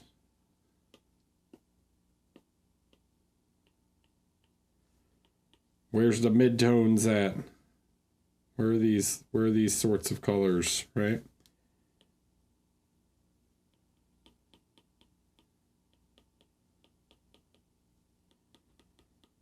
Like, I gotta push the contrast, but then you lose the color, like some of the color that I would expect to see in some of these parts. Okay?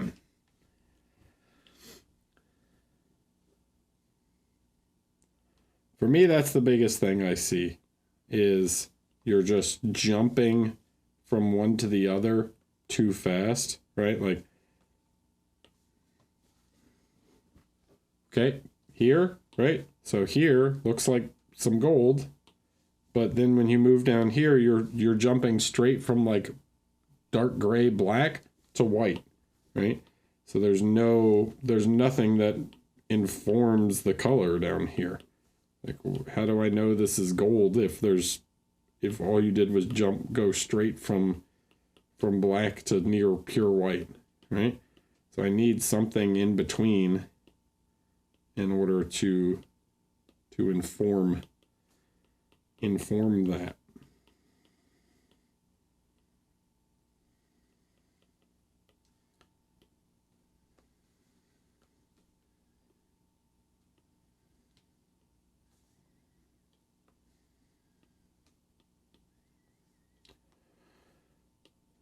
Make sense?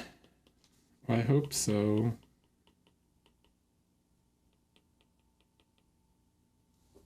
Okay. The red is cool. I like that. I like this. This is also lacking some color, right? But that's the biggest differentiation I think you could make here. Even something like here on the sword, right? Like, why is it so black, dude? Like, don't be afraid to put some light, like, down the blade, okay? You're not going to increase the light so much overall that, you know, that this loses the grim dark feeling. You can push that light a little bit more, and then really, like, push the light some, and that'll give it more. You know, you use a little yellow, right? Okay. I did it again, but whatever. You get the idea, okay? So, work on your metallics a little more, all right?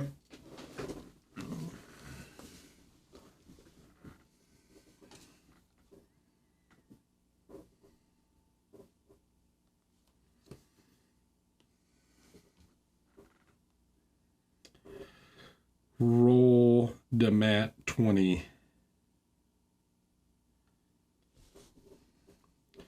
Hi Eric, I hit my 1 year of painting and finished this mini as a benchmark of my progress. I love your feedback to identify where I should focus my growth. Okay.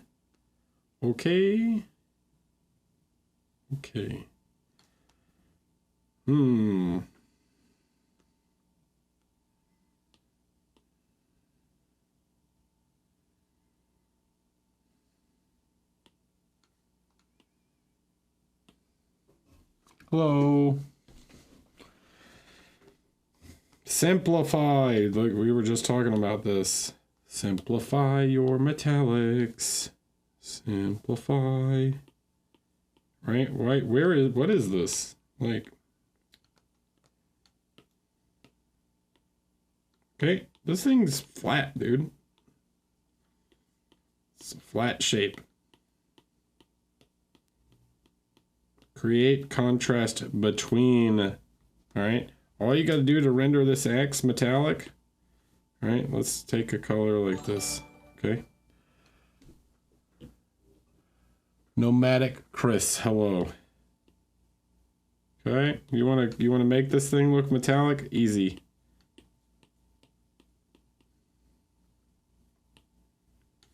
You guys overthink these things.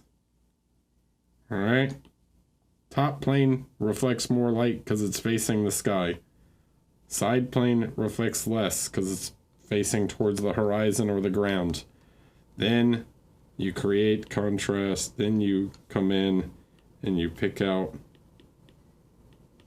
the edges that are going to reflect the light, right? So these upper edges in this case.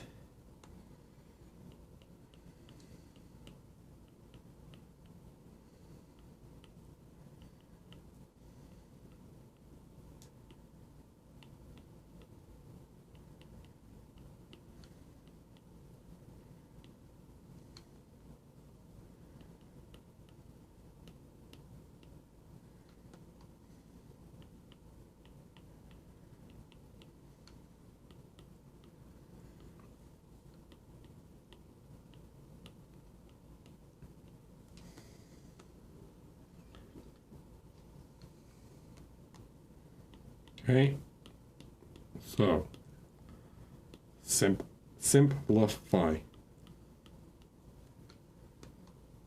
Yeah.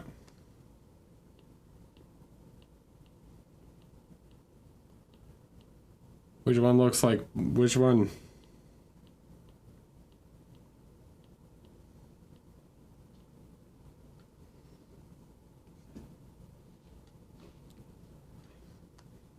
Okay, it's about the edge.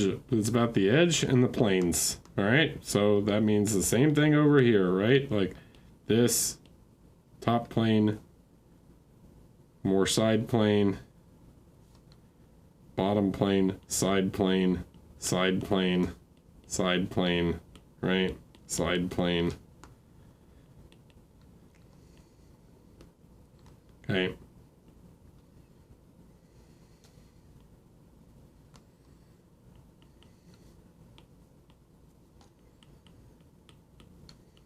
Then you find the edge that's going to catch the light.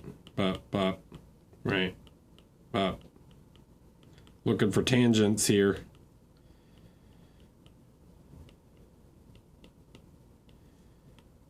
Now this is a cylinder, so this gets a little weirder. And then you can play around with like a bit of... You can throw in like a bit.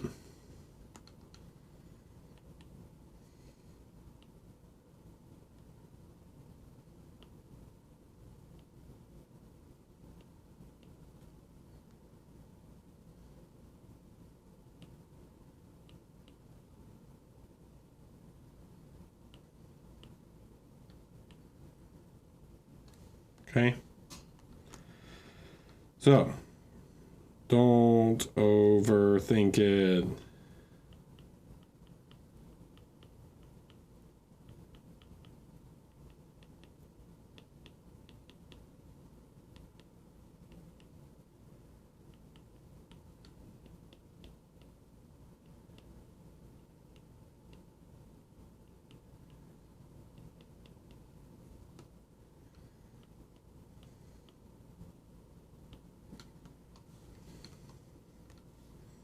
Bop, bop, bop, bop, bop.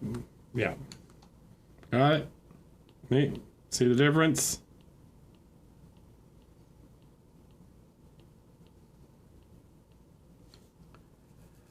Wami, thank you.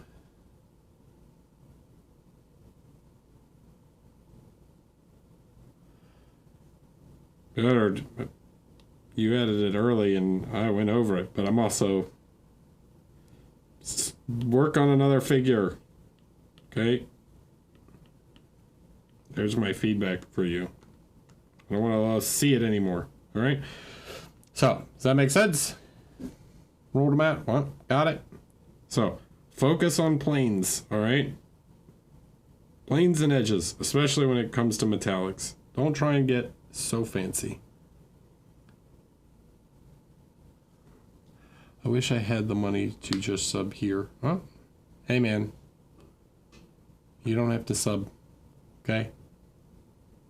Hopefully you get some... Excuse me. Hopefully you get some information through others, right? Anyways. Anyways, that's it. Okay, that's my big feedback for you. Focus on the planes, all right? Don't try and introduce every, detail into every single little surface.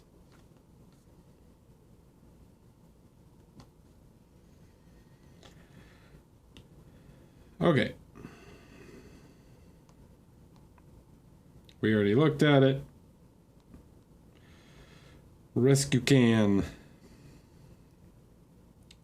First submission here, I painted up Master Chief.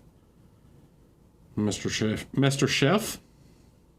Took a little inspiration for the base from the cover art. I think the base is super cool.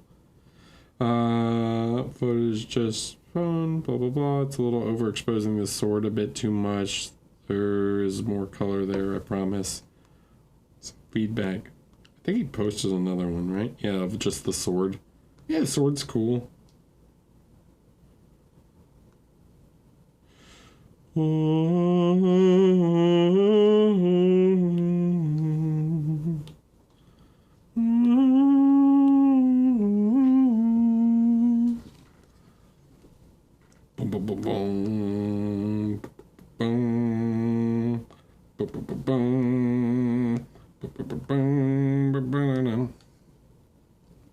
It's cool. Yeah, I like it a lot, actually. If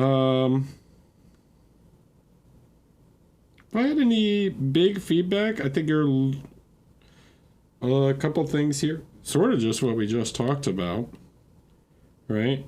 So I think you could definitely, you're doing a pretty good job getting all the edge highlights and stuff, but he is very geometric. So I think this is an opportunity to say, okay, you know what? Sometimes this is another example of simplifying, finding these very geometric shapes that face upwards, right?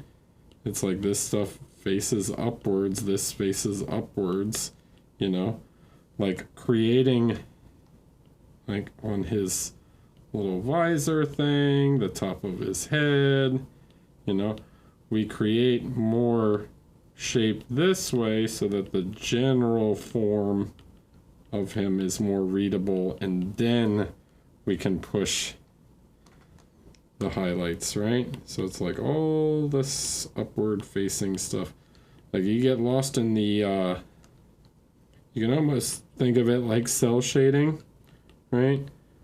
But it's pretty easy to get lost in all the little details of his armor early, instead of thinking about the general form that they're sort of presenting all these planes.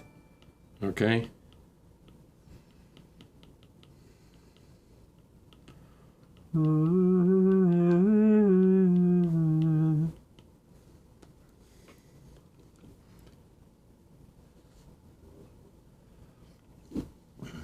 The word of the day is simplify. That is true. Sounderson Boone. Hello. Okay. Then come back with your highlight tone, right? And then you pick out the edges, okay?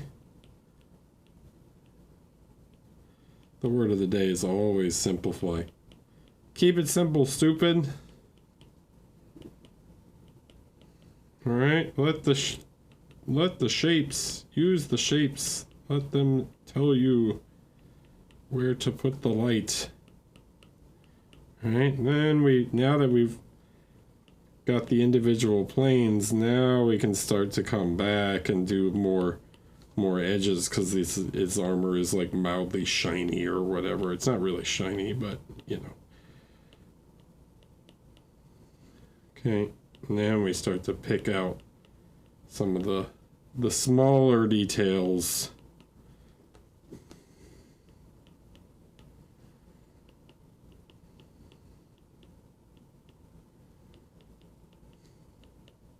Boom, boom, boom, boom.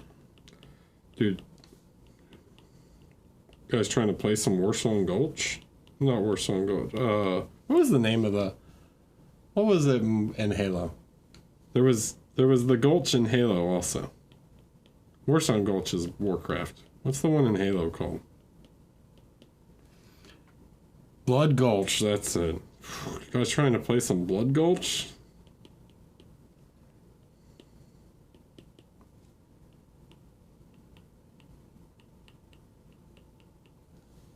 Alright.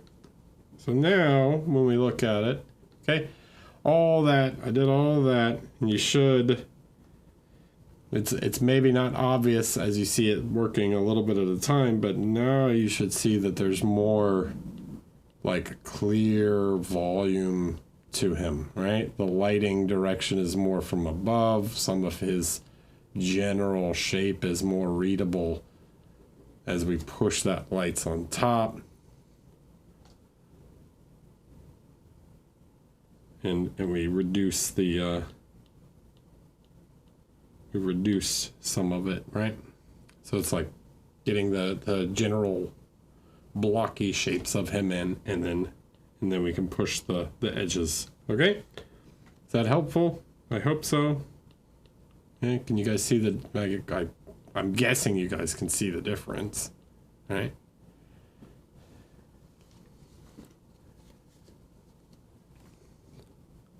Okay. Cool.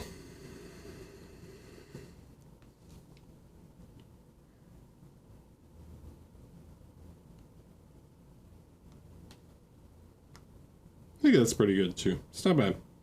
All right. Your friend is very lucky. That's a cool piece. All right. And OK Guardian.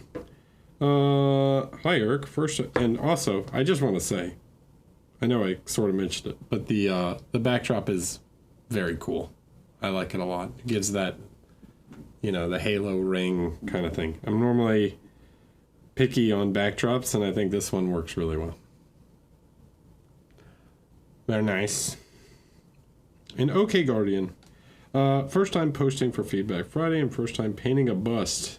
I have a few Game of Thrones busts. No. This is Jon. It's not Jon Snow. This is Jon Coldweather. Okay, you can't call him Jon Snow. Right? Good God, this fur sucks on this model. Not your painting. I mean, the painting could be better, but whew, man. Oh wait, they don't give a shit. They're just straight up using the logo and everything. Jack Frost.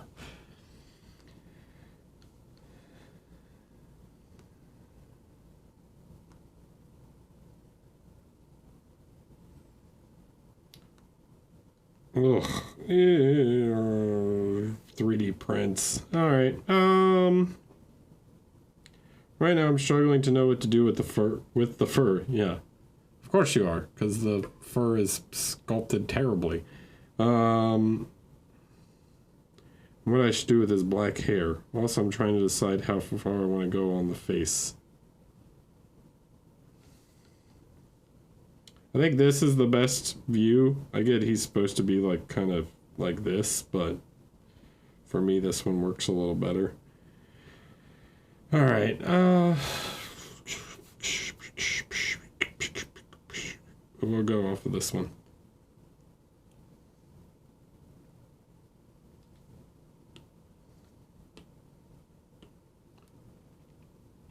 Yeah, the fur is so bad.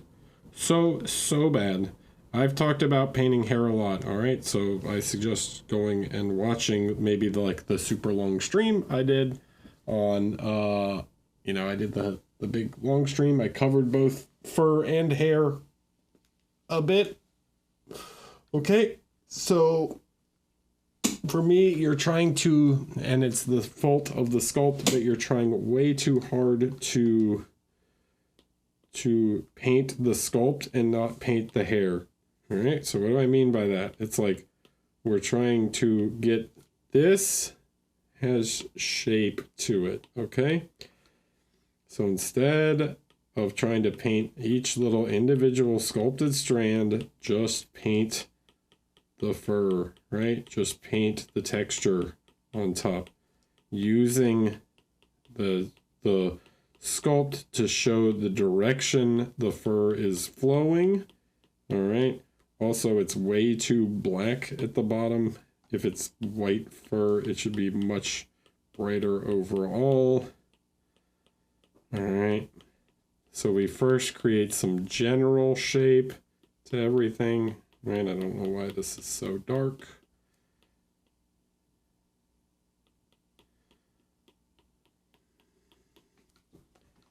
Okay. Then we have to push the light up. And we start to create smaller. We still need to define the general shape of the fur.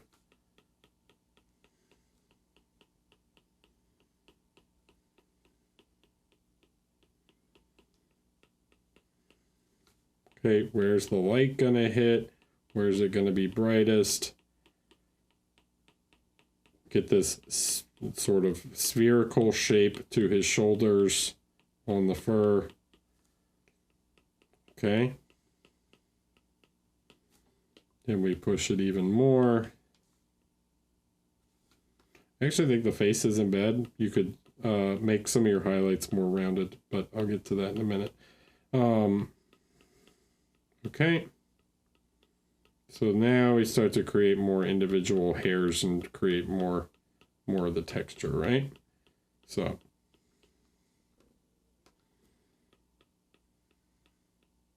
and when you're painting the actual model, you can paint these lines in the recesses and stuff. It doesn't matter, right? You're just trying to create the like flow of the hair and get some general shape to these things, okay?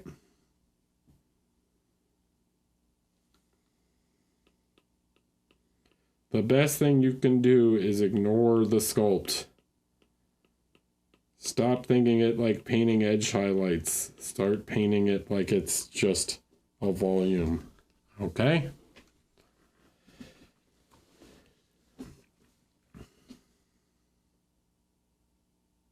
Anisotropic. Yeah, dude. Alright, so the next thing, right? On the face, certain parts of the face are going to have brighter highlights than others. The nose tends to be highlighted more. Alright. The forehead tends to be a bit brighter.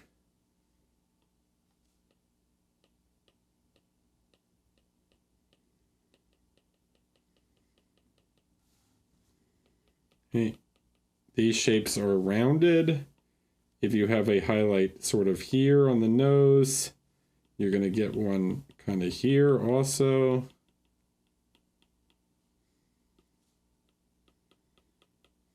Okay, you get one on the cheek, on the lips, right? So don't be, you can have this one actually like wrap up around the nostril a little bit. You'll see that. I can show it to you on me.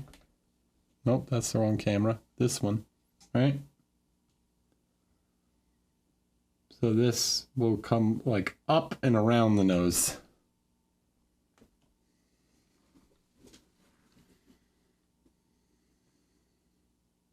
What did I miss? Beard Hammer ESP, Beard Hammer Espanol, maybe?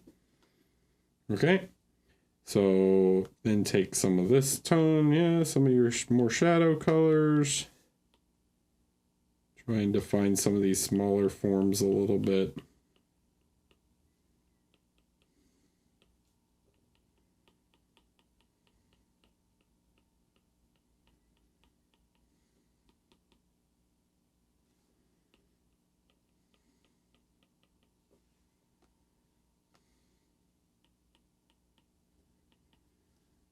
All right.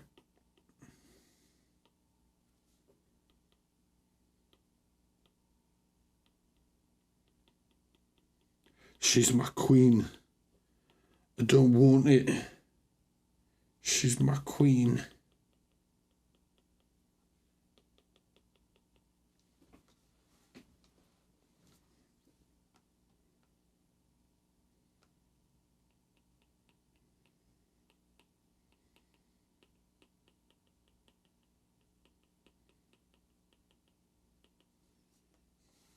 Okay. Barba Martillo.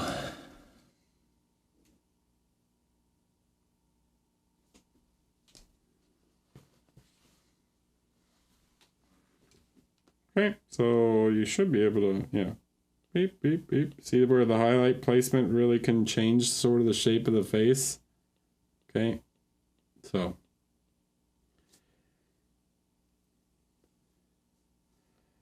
I'll come back to Spain. I hope to come back to Spain next year. All right, so anyways, there you go. Hair, same concept.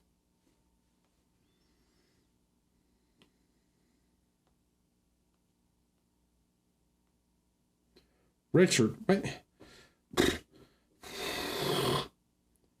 Hey Eric, I'm pretty close to done and would like some general feedback, but also the hair still feels off to me and would like feedback on that too. The face is good.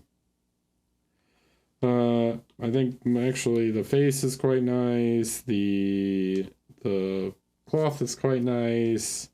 The hair is, so the highlights on the top of the head are a little too dark. Too much contrast in the fur. So if you're gonna push it up to this like a white, you need to add it to some other parts too, right? So like the mustache and stuff. Oops, I'm painting on the wrong layer. But you need to push these areas a little bit more also. Like, is his hair gray? He's got gray hair, right?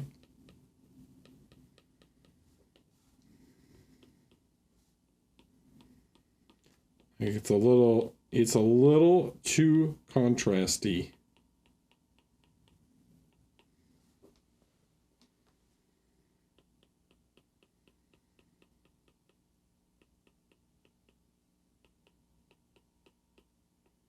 Probably started too dark and pushed too light, so you need to find a direction to go with it.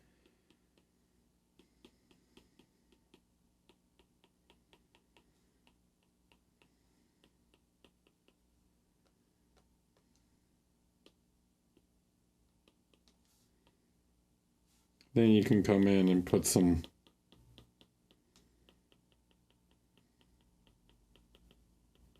right, because at this point his hair is probably lighter than his skin.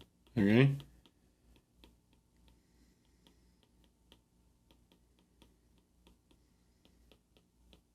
Like in terms of it's a lighter material, so it should be brighter.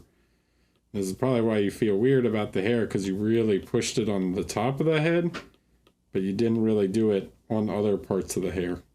Right? So that means like other parts of this hair need to have some shines too.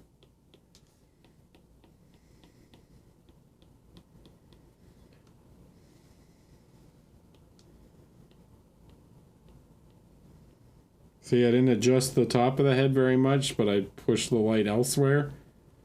Okay.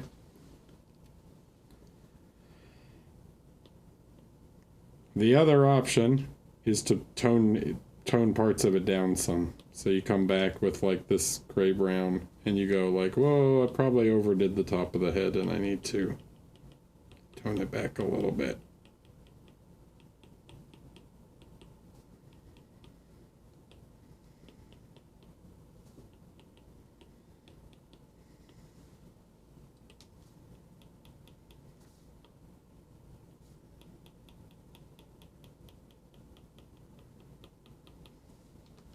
Right. So either is correct. You either do this and you just tone this part back, right? You just knock it down a little bit, or you go up.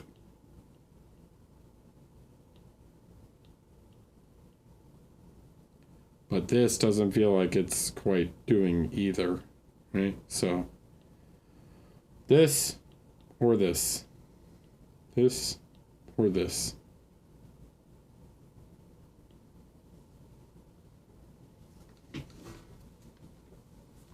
I don't care. Dude, to me, it doesn't matter. Both look fine. The first not bad. It's also a little too contrasty. But yeah. The big thing for me is the hair, and like, you just need to pick one or the other. I don't think either is correct. It's just what kind of character you're trying to tell, like, right? So it's like, here he looks slightly younger, here he looks slightly older. It's just the difference. There is no right or wrong in this case.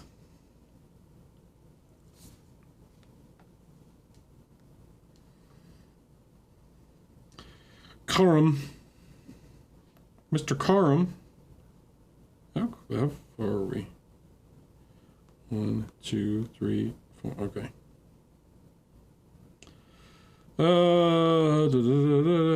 He's trying to paint Raven Guard.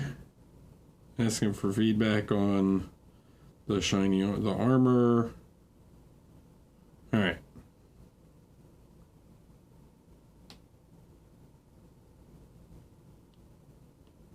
Cool. So,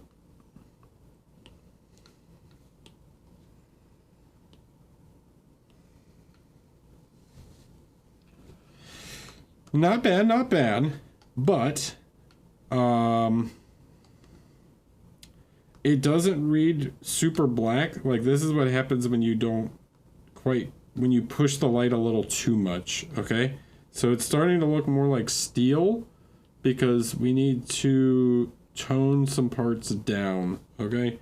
So it's, when you're painting black armor, it's really about the like percentage of black, all right? So what I would say is like, reduce the size of these lights some, all right? So like, don't overdo the light, right? The gray, okay? So it's like, shrink these a little bit, and it's going to immediately start to look more black. Right? Like, this highlight up here, man, this is like way too much. Okay? These are probably slightly too big. The ones on the helmet seem pretty good. But you're like making your highlights like a little too large. Okay? That's going to shift it down for you to feel more black. All right.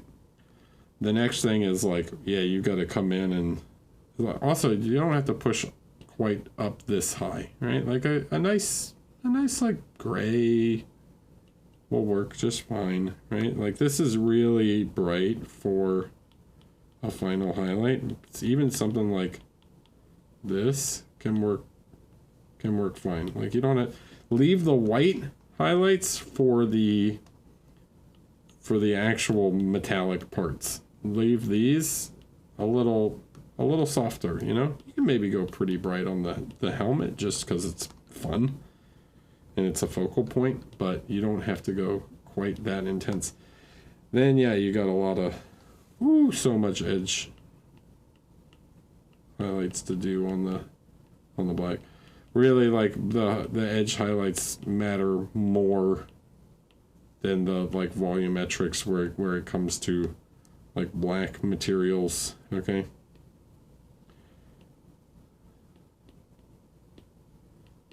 At least in my opinion. Okay, so pushing some of these parts a little bit more to give the shine to some of the edges and give that definition that can be pretty hard. You can lose it really easy on black elements, right? I don't know quite what's going on with his hand, but you get the idea. Okay.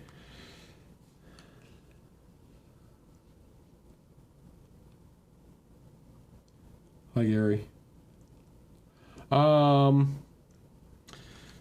This is cool. The metallic, right? You create more like, you can see by doing this, like, we create more contrast between the steels, okay?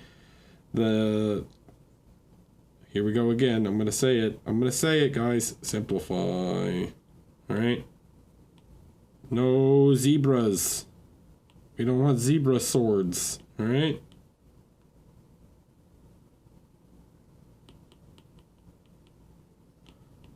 One main highlight, right?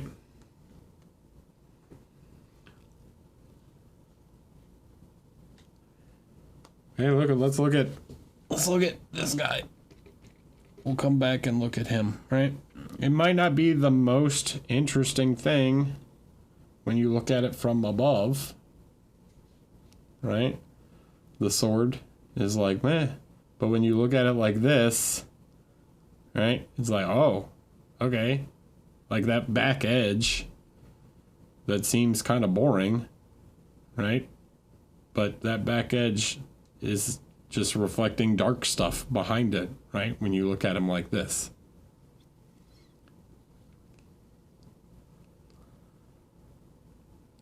Because he's holding it out in front of him, so that front tip is where you catch more reflection, right?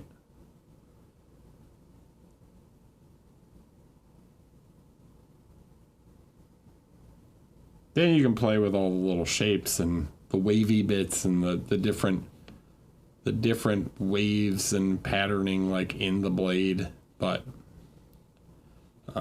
getting the basic shape down is going to help a lot more.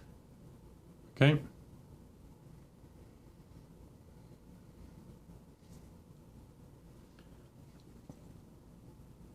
All right.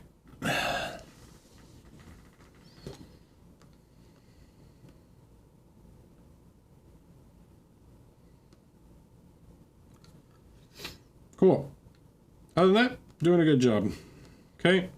Then maybe start thinking about adding like secondary lights and stuff as you to the different skull to like try and give these some shape.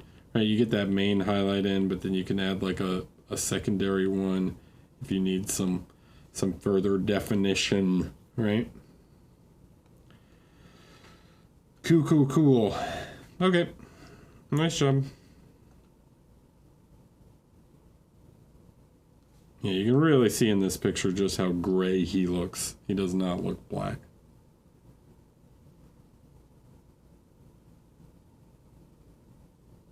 All right. Murph. No idea if you'll make it this far. We've made it this far. This was Ricardo's class, and I spent a few hours tonight getting it to a more finished state.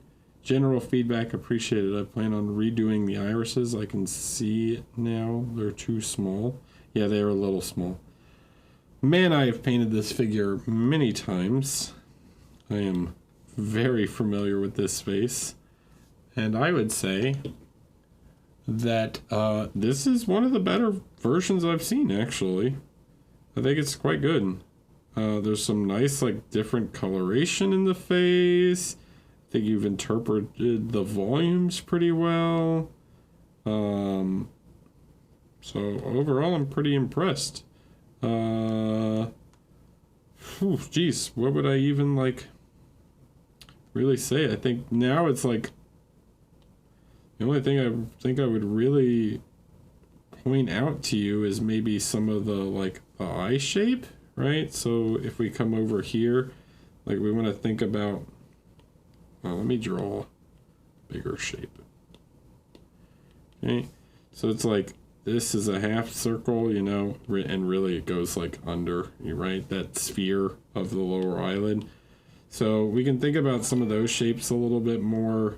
We can maybe start to add like some extra definition around different parts of the mouth and stuff, but overall I think it's quite good. So I'll show you real quick. If we take sort of this color, right, something like, you know, this sort of shadow color you're using here, this lower eyelid should be more like a spear shape, like this. And then it starts to gain a little light, right? So it's not so hard of an edge. We can even push that up, like here it starts, this way is facing more towards the light, so we start to soften that out. You know, we don't want them to look like too tired.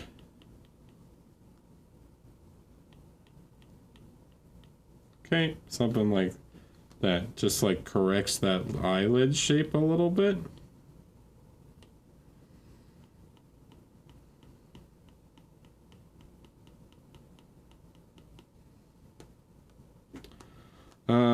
other thing.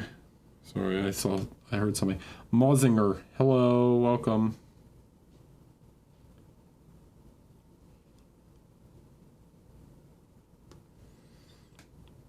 All right, so enhance the definition around the nostril just a little bit. I like these. You did a good job with those. And then like maybe you want to this is very dependent on like if you want him to, but these are some of the areas where you can go like, okay, I'm going to push some of the smaller volumes here in order to change his expression a little bit, right? Like, but this is a very personal taste thing and how you want to decide to render the figure, right? So if you want him more aggressive looking, you can enhance some of the shadows a little bit to adjust his expression, right?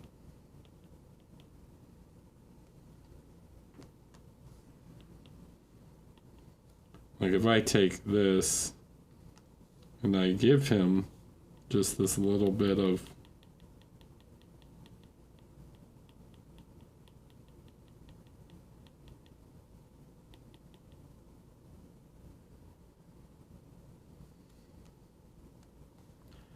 okay, so it's sort of, this is a very, it's up to you, but I think overall you did quite a nice job rendering the face. This is a little weird. I don't know if the hair would quite block the light that much here. I think I might consider eliminating that one just to make the hairline a little more obvious. Maybe don't overdo it there. Okay. But yeah, quite good.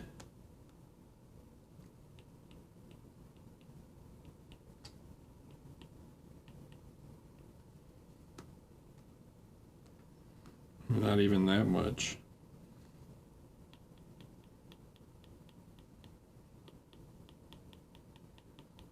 Like you can give even more shape to his nose and stuff.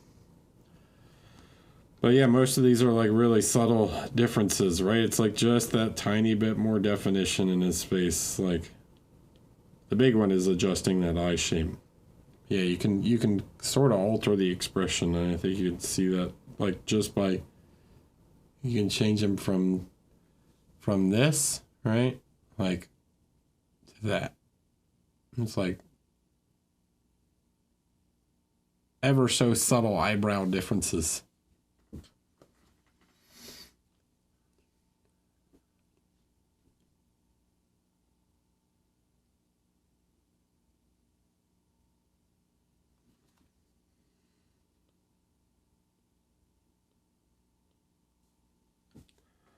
Okay.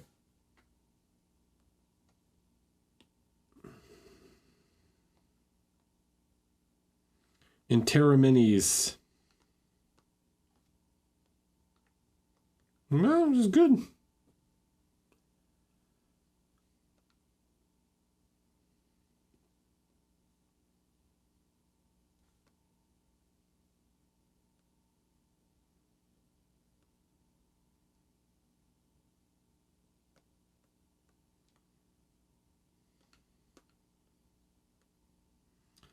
Got a very Chistoff feeling to it, you know? Anybody else getting a little Kobolchik going on?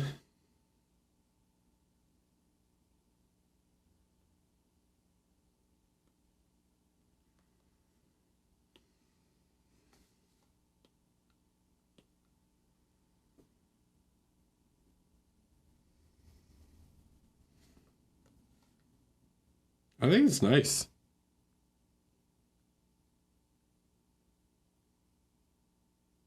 Kobolchik. Chistoff Kobolchik. Yeah, I'm digging this. This is really good.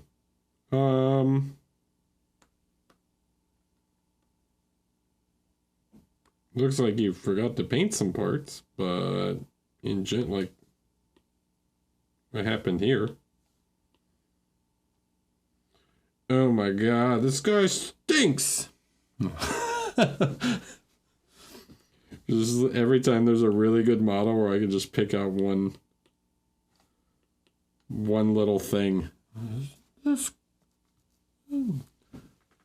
Oh. Yeah, it's cool though. I think the skin is really nice. I think the cast shadow works well. There's some weirdness happening here with some of the yellow. Like, I don't know if that's just the photo. Maybe it's not as bad in hand. Yeah, geez. This is one of those ones where it's like, how much do I have to say? I think some of the things I'm seeing that like are like super nitpicky stuff is like, you got to paint some of these like back edges and stuff, right? It's like what is happening here, you know? Like this is not defined, this is not defined. Like when I'm looking at these and like everything is generally so well defined that you miss some spots like this, I think that can detract a little bit, right? So there are some areas where you could definitely come back and like find some lines to sharpen this stuff up. Like this is weird to me, even if it's entering shadow, like giving it, you know, at least some definition to like finish that color, right? Like you can have blacks and blacks. There's different levels of black, you know.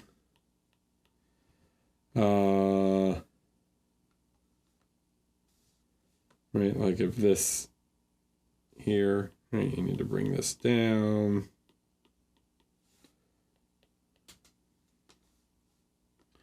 So I think for me, like this, some of the stuff going on in here looks a little messy. So clean that up. Maybe some more shadows between the fingers and stuff. But yeah, I'm like really nitpicking. I'm also not the biggest fan of the like dark lines over the eyebrows. Okay. It's a little weird to me. Like her eyes are drawn on and her eyebrows are drawn on instead of like a little more natural. So I would try and get rid of that dark line above the eyebrow. It's fine below the eyebrow because the eyebrow has volume. But yeah, it's good. There's just some spots now where I think you could, you know, it's those final touches that are like really take it from like good to like great and done. It's like it's the last things, you know? I don't know what this is at all. This is weed? She got marijuana? What is that? This is a big old bud.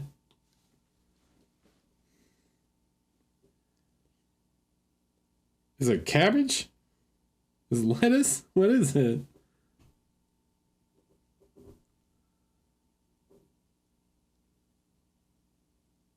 It's the devil's lettuce. Is it a bird? Is it supposed to be like a jade bird?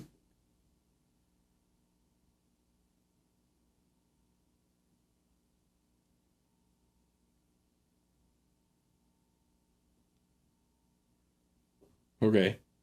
Yeah, I would maybe rework that thing because it's not clear to me.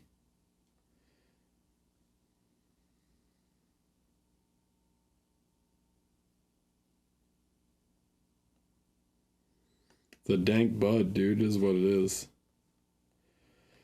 Cool. All right. So, not a lot to talk about, but yeah, there's some final definition stuff.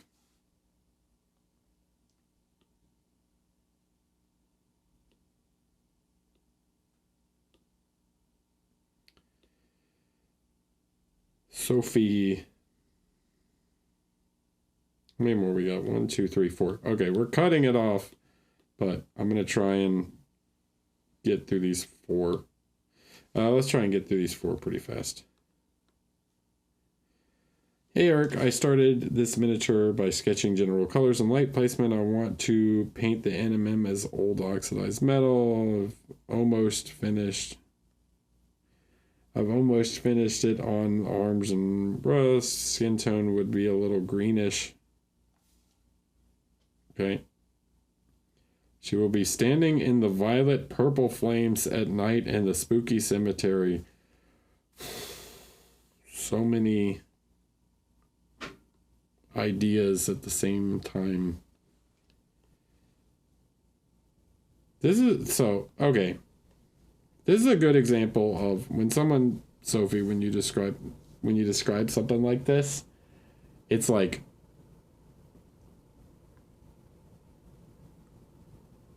focus on the stuff that's important first, right? Like you just describing like how you want to render everything tells me like that you're getting stuck in details early. Okay? Like it's really easy to get lost in the sauce, you know?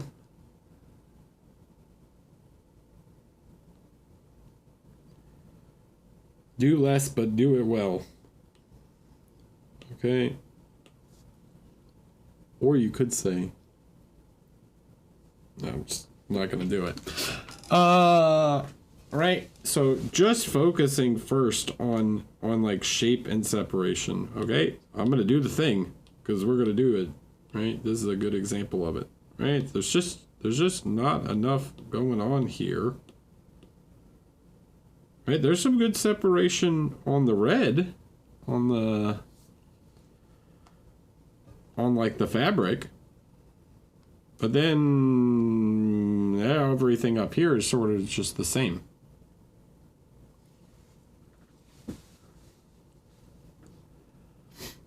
Right, everything at the top is just samey. So when we zoom out like this. Look how good that value contrast is on the robes. Right? There's a nice value contrast there. The separation between the leg and the tabard, I don't know, loincloth, I guess, right, is really strong and you can see it. But then when we go move up the model towards the top, there's no value contrast. Everything is just, it's just the same, right? So, what does that mean? It means we need to create more, right?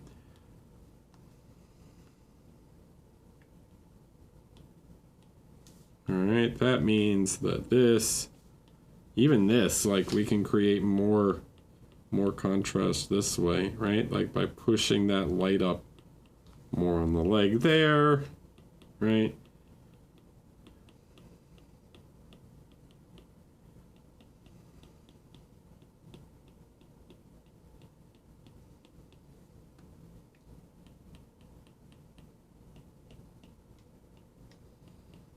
And why is her hair like identical to her skin? What's the idea, right? Like what color?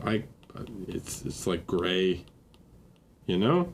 Like maybe this is a good time to use like a deep, I don't know what color her hair would be, but some kind of deep wine red or something, you know?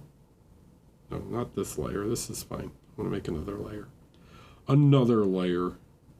Right? Like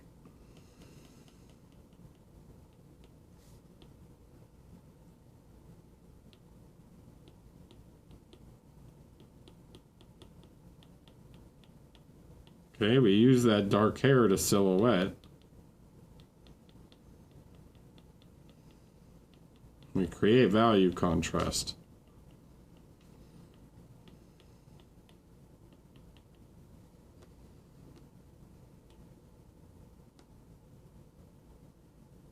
Now look. Okay.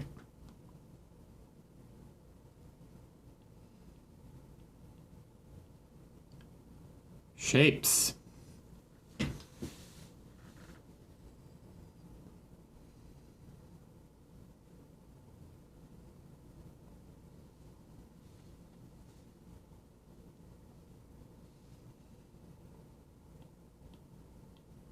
All right, and that means all this stuff.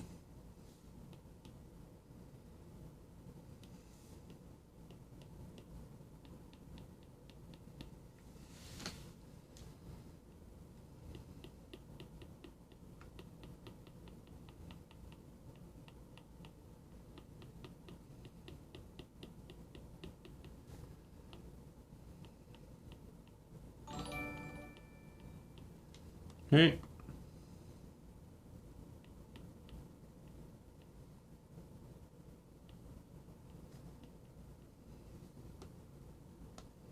And you can add like reflections and things, but we need to separate more. Okay.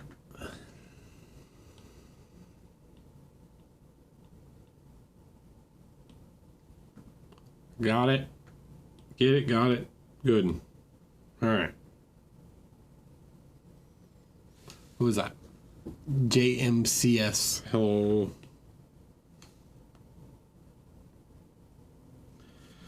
Sam.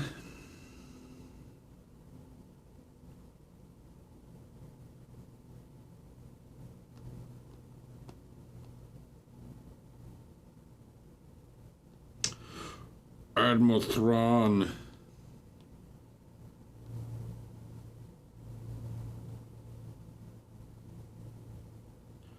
The rim light. Okay.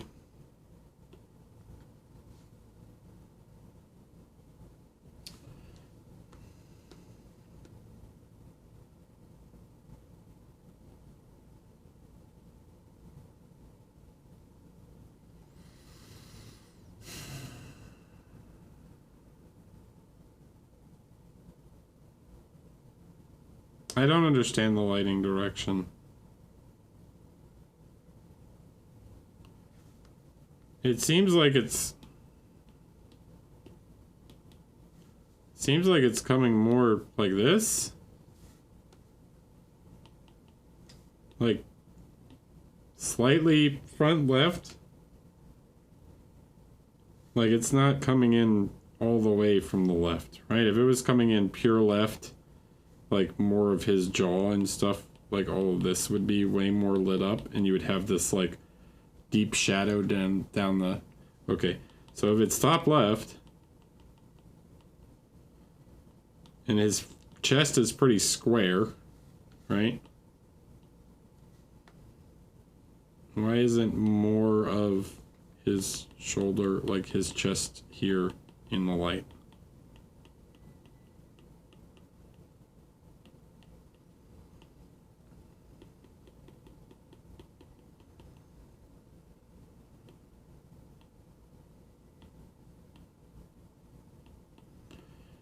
You guys know you can do rim lights without having like an ultra dark Terminator in between.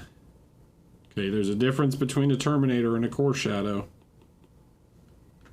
Right, so more of his chest would be in light, right?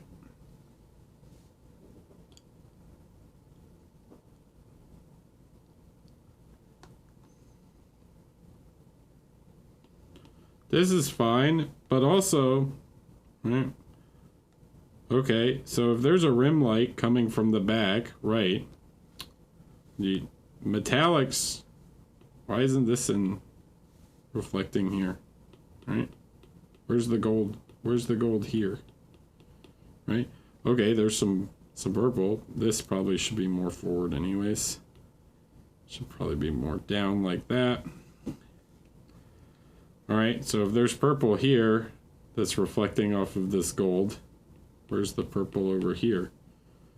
And why isn't any of the purple light coming over on, even though there's some light over here, like maybe you would get some. The problem is the light starts to stack, all right? And then you can start to ask yourself, well, should I have like a shadow that comes like this, you know, off of his collar or his head or whatever that's creating this sort of shadow, right?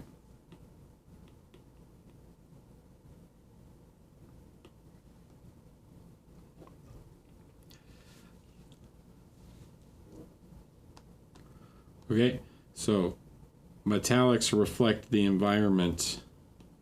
So if this is now in light, then this part would be in light too, and then you have to figure out a way to get that to turn into the purple, you know?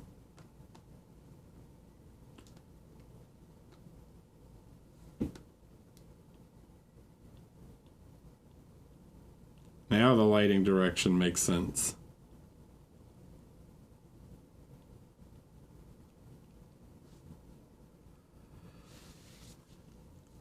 Hi, Michael Paints Minis. How do lights stack? The lights are additive. The best way I can tell you is to literally get some like little LED lights or get apps on your phone. Like if you have your partner's phone, you can get apps that like you can play with different colors. Like you can set colors and like position them in a way. So lights are only additive. Like if you think about your TV screen, it only has red, blue, and green pixels, and then they add together. The blue and the green add together, right, to create cyan. The green and the red add together to create yellow. And the blue and the red add together to create magenta. You can see this with a open sign, right? What color is an open sign? Like if you think about open signs, right? It's like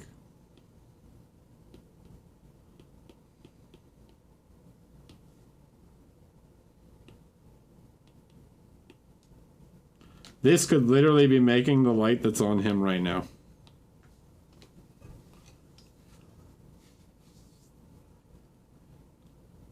Might not seem like it makes a ton of sense, but that red and that blue light add together and create a magenta light. So we could theoretically have this sort of magenta light source behind him. Also, don't go too white like with your colored lights. Like they can be just colored lights, you know. And the whiter materials are going to show it more than others.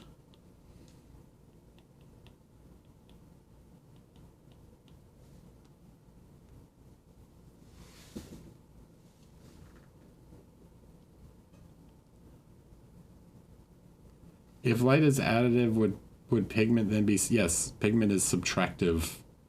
That's why when you mix all the pigments together, they turn black. When you mix all the colors of light together, they turn white.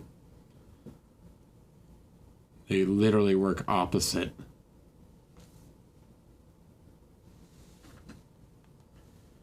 Okay. Gino Cudiero. Hello, Eric. Sorry for the upload a bit too late. I would like to know your opinion on this Kratos I painted. Thank you. He looks pretty good to me. I like the rocks. I think the metallics could use some work.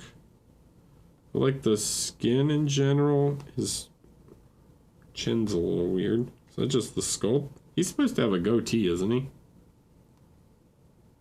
Doesn't Kratos have a goatee? He's got some serious Joker chin going on.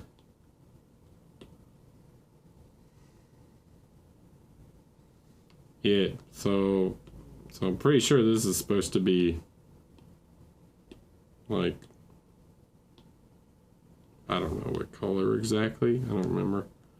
But I think he has like a goatee.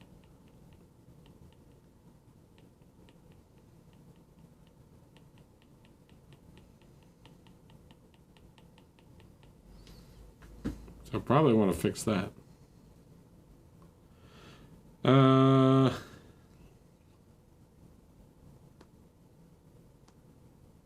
Yeah, the gold is a little green, especially with the flame. You got to think the flame's going to interact with the gold, so you're going to, instead of so greenish, you're probably going to get some like orangey colors in here. Because his skin is so white, you're probably going to get some like orangish tones in the shadows.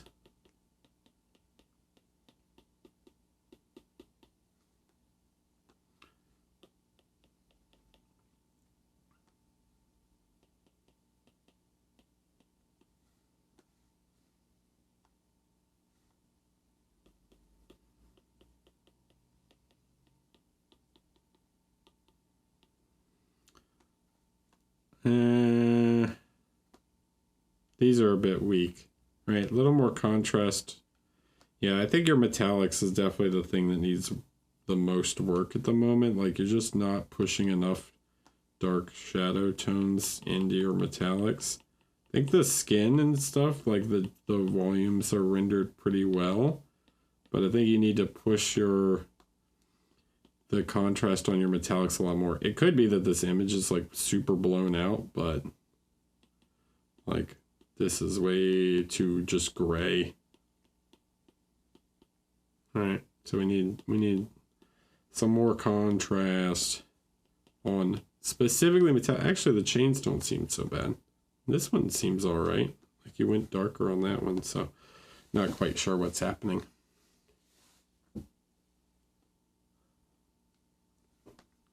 Is he missing eyebrows too? Does he need eyebrows? Give him some.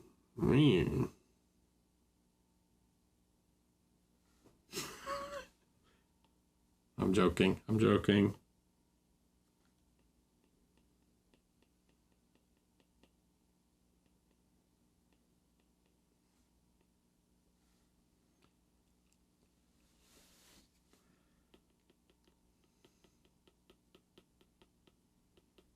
I can't remember what his goatee shape is like, because in the new games he has a full beard. Oh yeah, dude, he needs a curly mustache. Yeah. It's Kratos' good twin.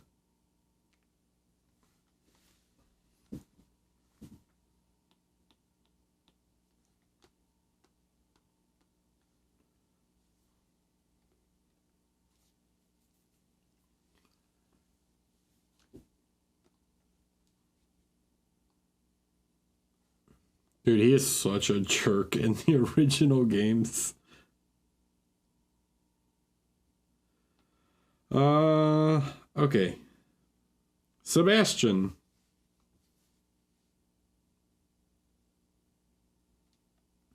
General feedback, Sebastian. All right.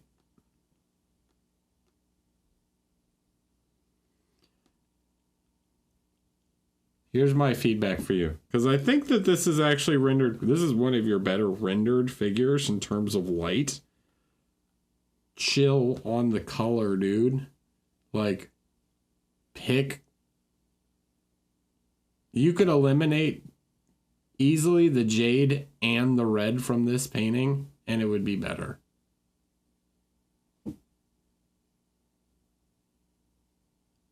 Like if it was just blue, magenta, yellow. Exclamation point Discord. With just, yeah, blue, yellow, magenta, you would have a nice triadic color palette, right? Let's talk about triads.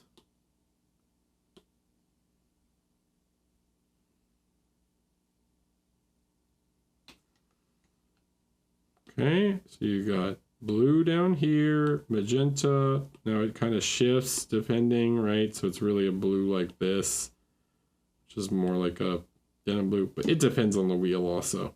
But you have this, and this, right? So, right, it depends on how spaced they make it. It's not always perfect, but you can have right? So you've got this sort of color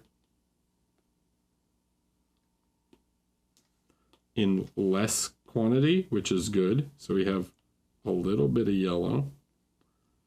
We have quite a bit of blue. So blue is the more used one, and then quite a lot of magenta. All right.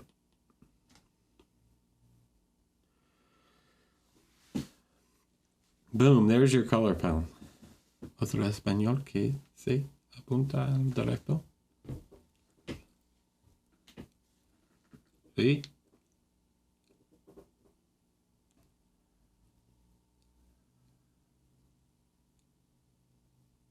Hola, ¿qué tal? ¿Todo bien? Don't need the green and the red. This is unnecessary, right? You've got enough right now. You had a triadic color scheme, and then you went and added a complementary color scheme into that also. So you've got two interacting color schemes, and it's just too much.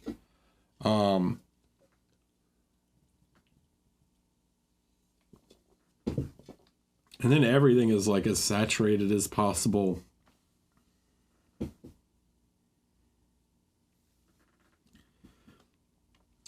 You know what would have been nice? If you switched these two. That way the blue silhouettes against the pink flowers, and the pink hair would silhouette against the blue background. So if you switch the sides, I think it would have worked better. The browns work, like brown can work okay because it's very tertiary. I'm just going to quickly do this. What if...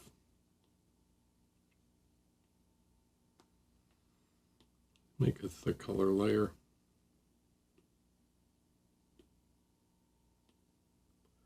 Okay, so I'm going to turn all...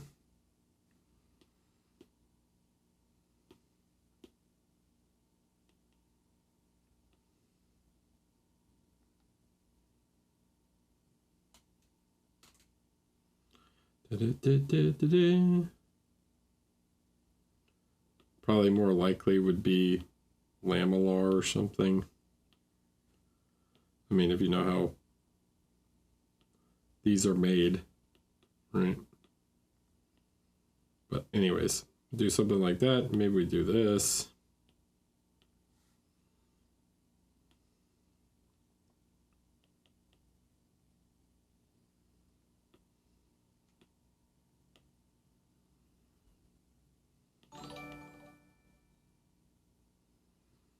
Okay, and then we go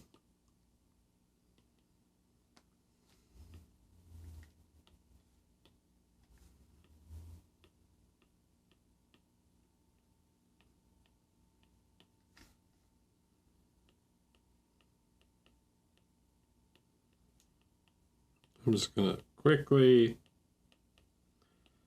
paint this more of a purple. I mean, you could have used more black, right? You could have used like black for the armor instead. So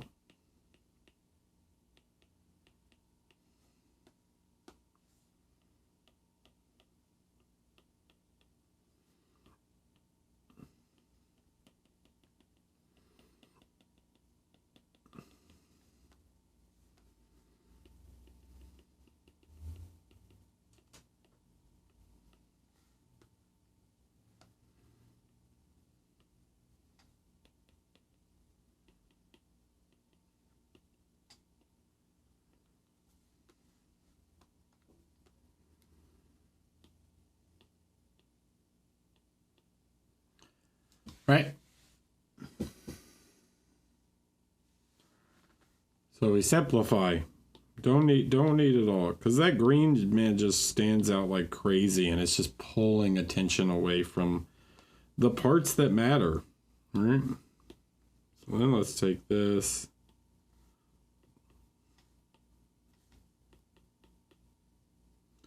Right, maybe like those are metal, right?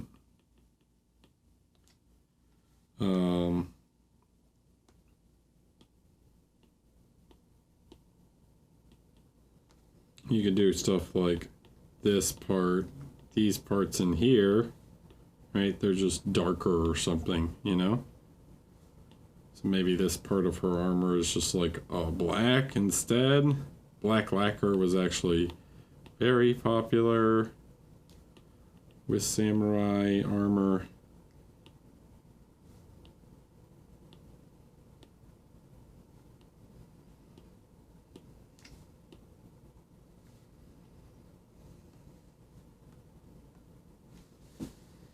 All right, so yeah, I mean, I switched it to instead of red to pink, but I would probably not even do that. Anyways, whole point is like we can simplify the color scheme, right?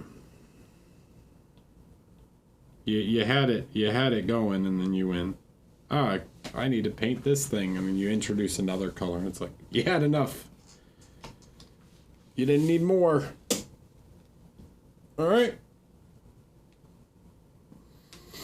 Restraint.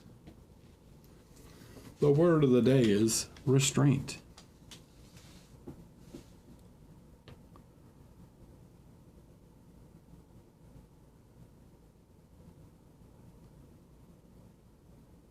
Oh, that's some option in that's some preference in what's it called?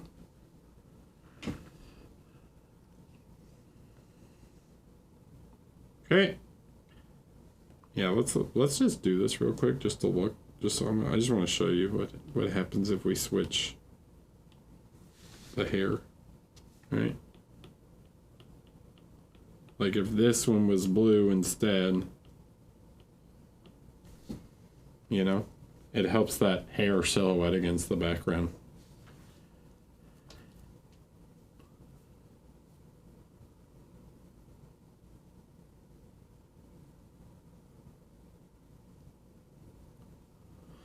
All right, guys.